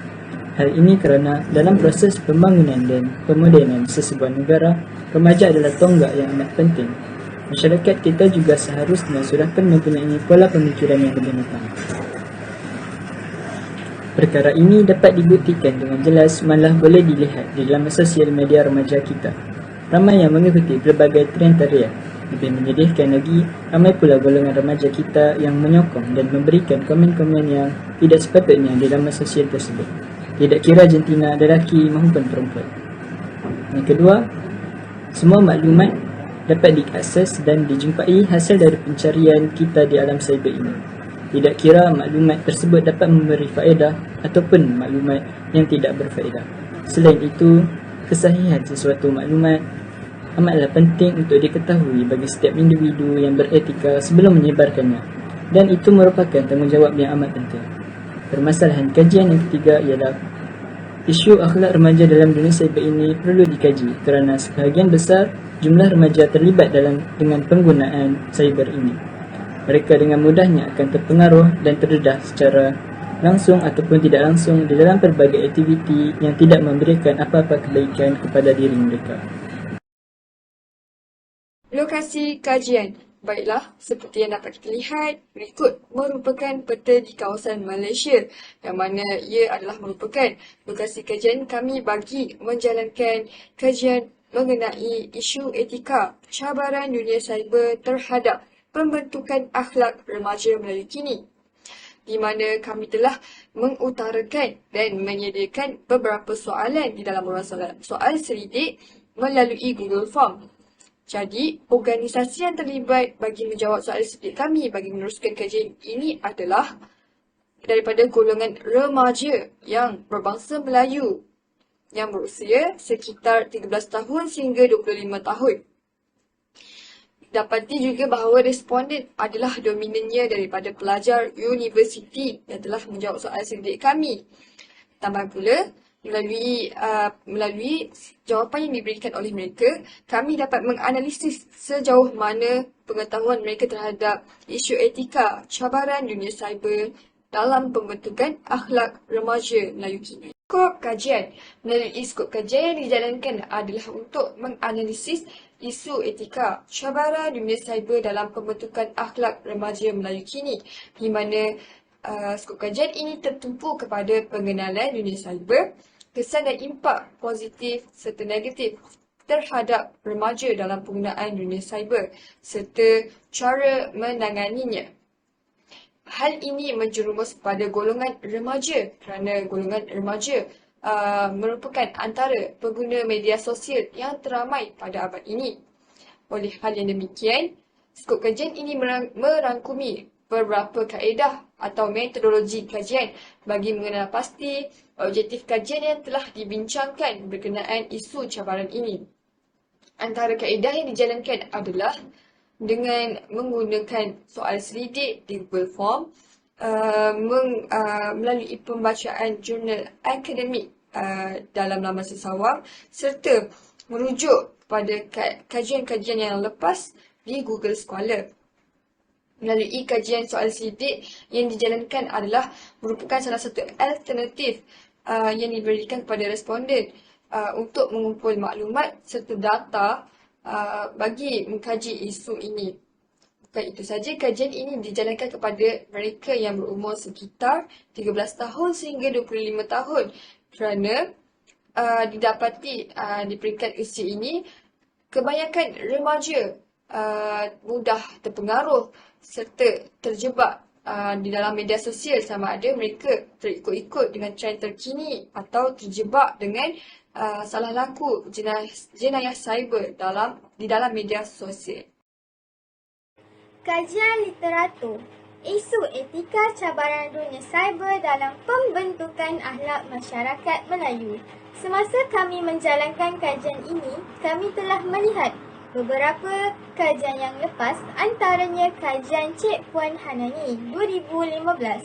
Beliau telah mengkaji tentang cabaran dan kesan dunia cyber dalam perkembangan akhlak masyarakat, yang mana ianya terlihat dari aspek kesan dan cabaran itu sendiri kepada golongan masyarakat. Seterusnya, kajian Cik Muhammad Dahlan Malik dan Ida Syafinas Muhammad Kamil 2010. Mereka telah mengkaji tentang penglibatan remaja dalam jenayah serta masalah sosial yang berkaitan dengan dunia cyber ini, sama ada pelaku sebagai pelaku maupun menjadi mangsa. Terakhir, melalui kajian Ahmad Tarmizi, MTTA dan Roseli, MTTI dan Meragandi, KTTA dan Marisa STTA dan Ramli MTTA 2013, mereka telah mengkaji dan mengenal pasti bentuk-bentuk jenayah cyber yang berlaku di kalangan masyarakat, khususnya pengguna medium cyber pada hari ini, serta apakah kesan dan akibat daripada jenayah tersebut. Metodologi kajian. Kami telah menggunakan beberapa metodologi kajian bagi menyelesaikan dan menyempurnakan tugasan ini. Antaranya, kaedah internet. Kami telah merujuk beberapa buah buku, jurnal, artikel, Google Scholar dan sebagainya bagi mendapatkan maklumat yang lebih tepat dan terperinci. Seterusnya, melalui kaedah borang soal selidik.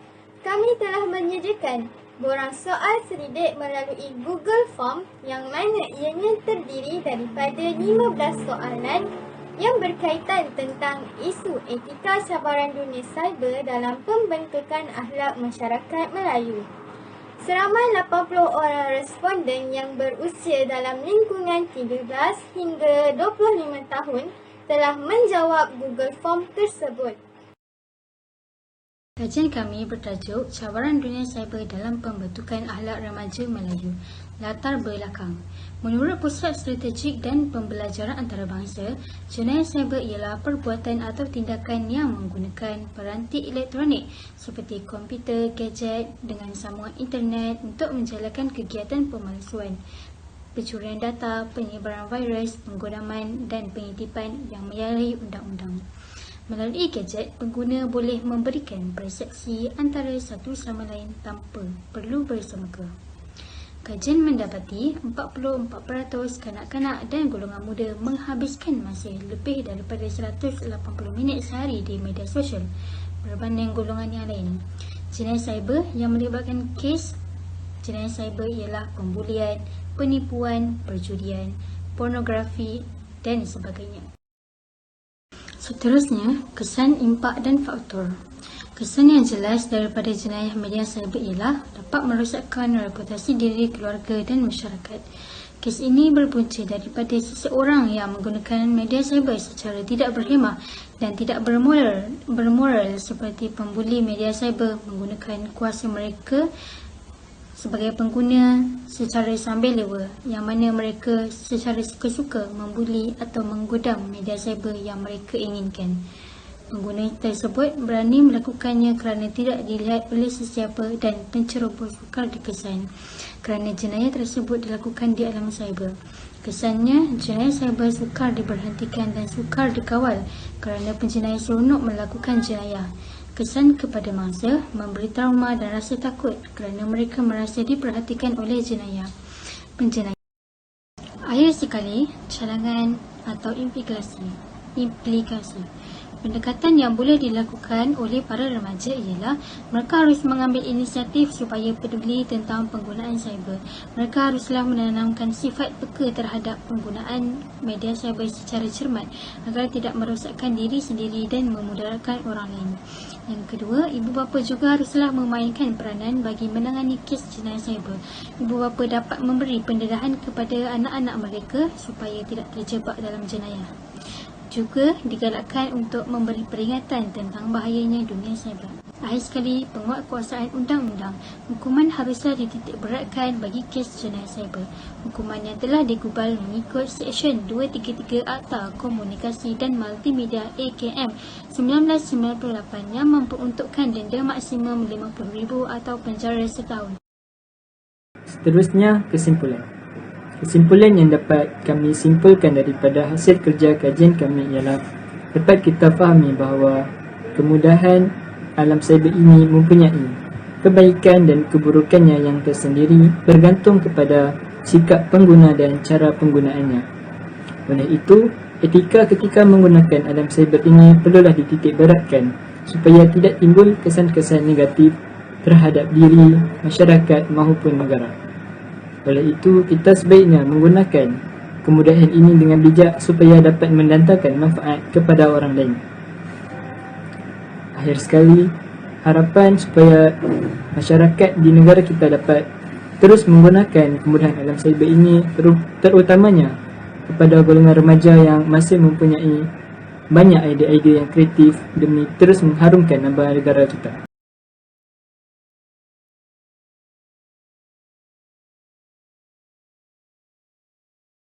Isu etika menziarahi pesakit menurut pandangan Islam dalam kalangan masyarakat Melayu dalam jangka masa yang telah ditetapkan.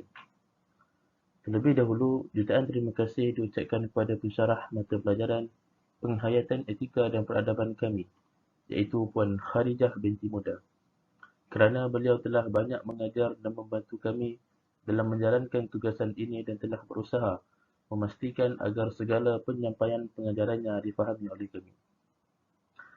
Ucapan terima kasih juga kepada rakan-rakan yang banyak memberi sokongan dan kerjasama yang baik kepada kami semasa proses menyiapkan tugasan ini. Budi baik rakan-rakan semua, kami ucapkan berbanyak terima kasih. Tanpa mereka, mungkin kami tidak dapat menyiapkan tugasan ini dengan jayanya. Akhir sekali, ucapan terima kasih kepada mereka yang terlibat secara langsung atau tidak langsung dalam proses menyiapkan tugasan ini. Kami ucapkan berbanyak terima kasih dan setinggi-tinggi perhargaan kepada mereka yang terlibat. Sekian, Assalamualaikum warahmatullahi wabarakatuh. Assalamualaikum warahmatullahi wabarakatuh. Saya Muhammad Aiman bin Ahmad Zafir, nombor matrik 1211997.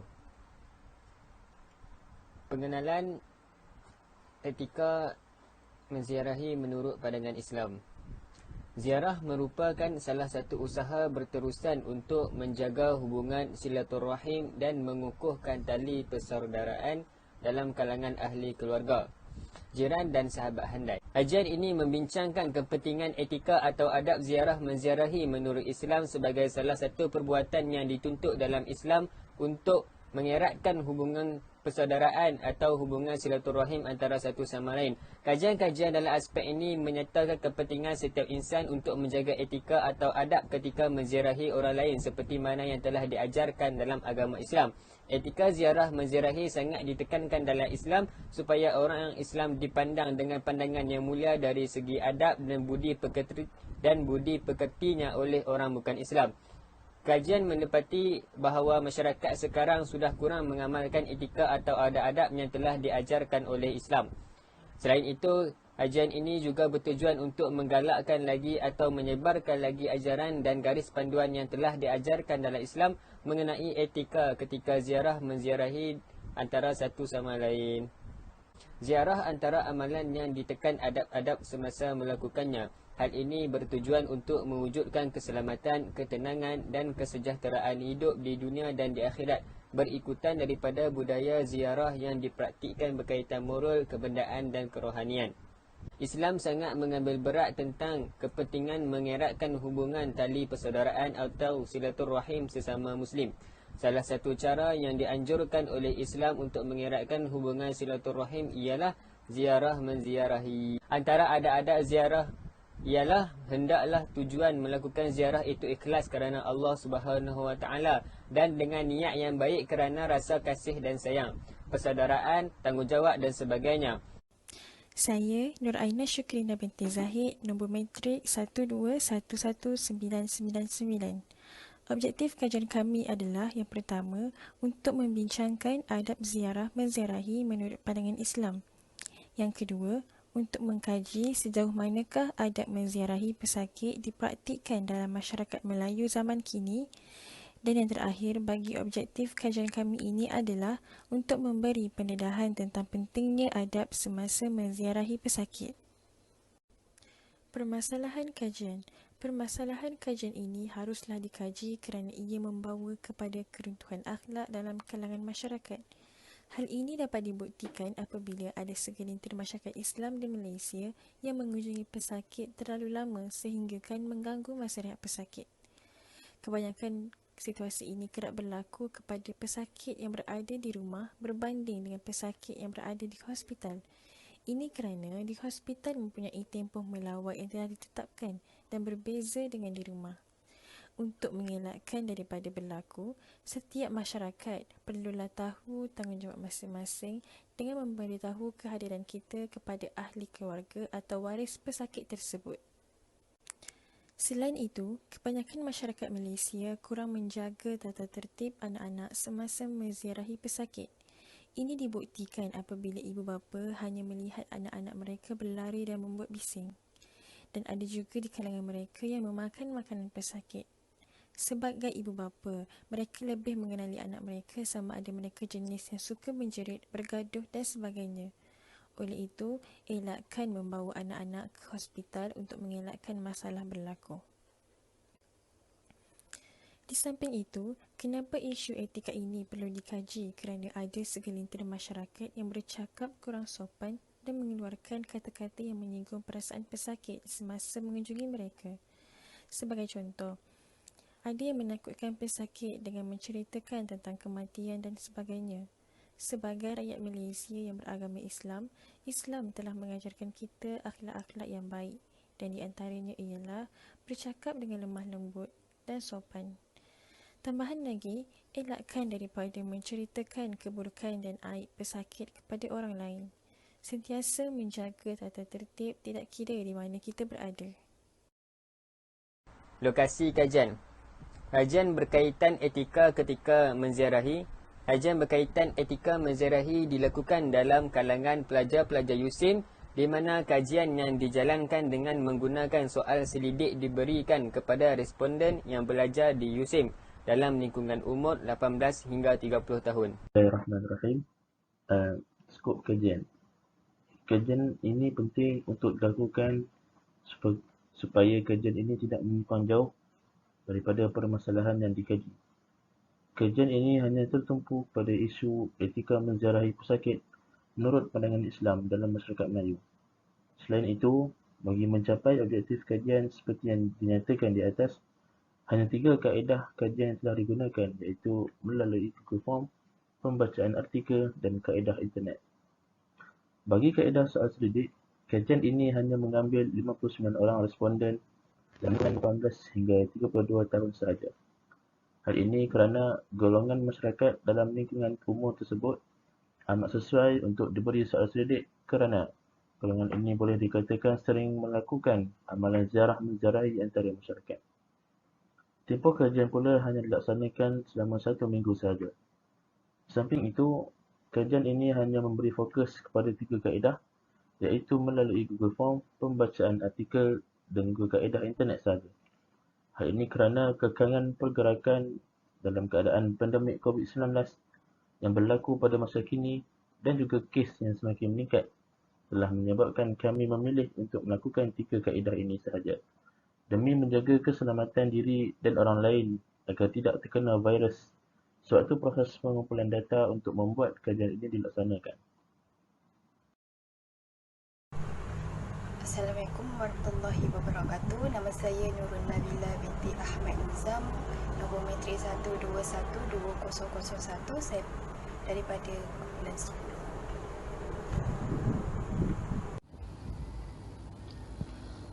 Apa yang saya dapat dalam kajian literatur atau dikenali sebagai kajian lepas dalam isu etika menziarahi pesakit menurut pandangan Islam dalam kalangan masyarakat Melayu.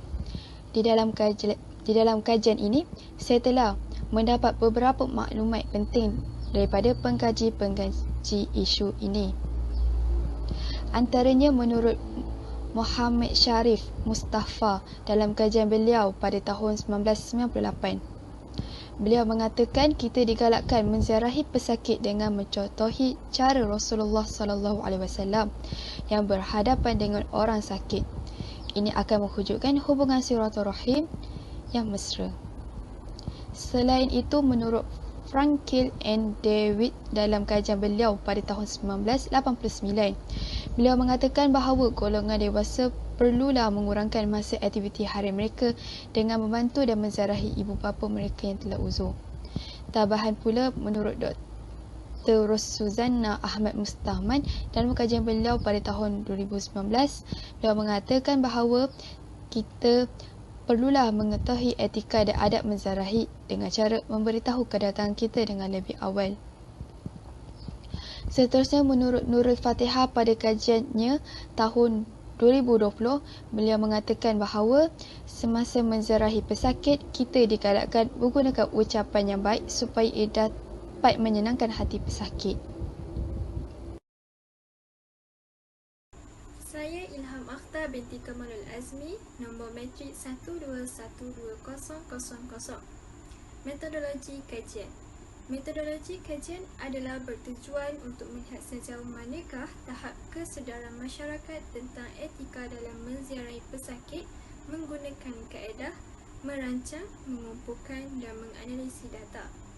Kaedah ini juga adalah untuk menghasilkan bukti yang dapat menyokong kajian, menjelaskan cara mengkaji masalah dan juga mengetahui kaedah yang digunakan seperti kaedah soal selidik, menggunakan platform Google Form, kaedah internet dan kaedah pembacaan artikel. Bagi kaedah soal selidik turut dilakukan kepada seramai 50 orang responden. Hasil dapatan kajian.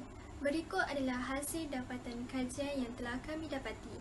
Daripada kajian yang kami perolehi, seramai 59 orang responden merangkumi jantina umur, tahap pendidikan dan juga tahap kesedaran masyarakat dalam etika menziarahi pesakit menurut Islam dalam kalangan Melayu.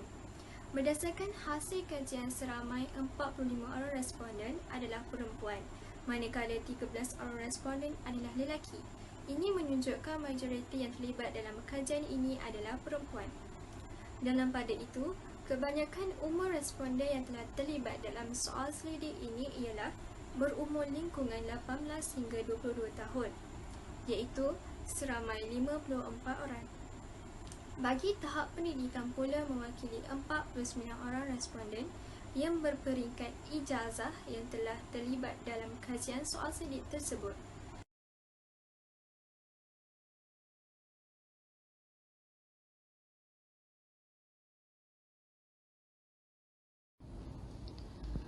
Kesimpulan daripada kajian kami ini, etika menziarahi pesakit menurut pandangan Islam dalam kalangan masyarakat Melayu telah mendatangkan banyak kebaikan dan manfaat yang kita boleh ambil sebagai teladan hidup kita. Selain itu, kita perlu tahu bahawa Allah Subhanahu wa Ta'ala telah menjanjikan ganjaran yang besar bagi mereka yang menziarahi orang sakit.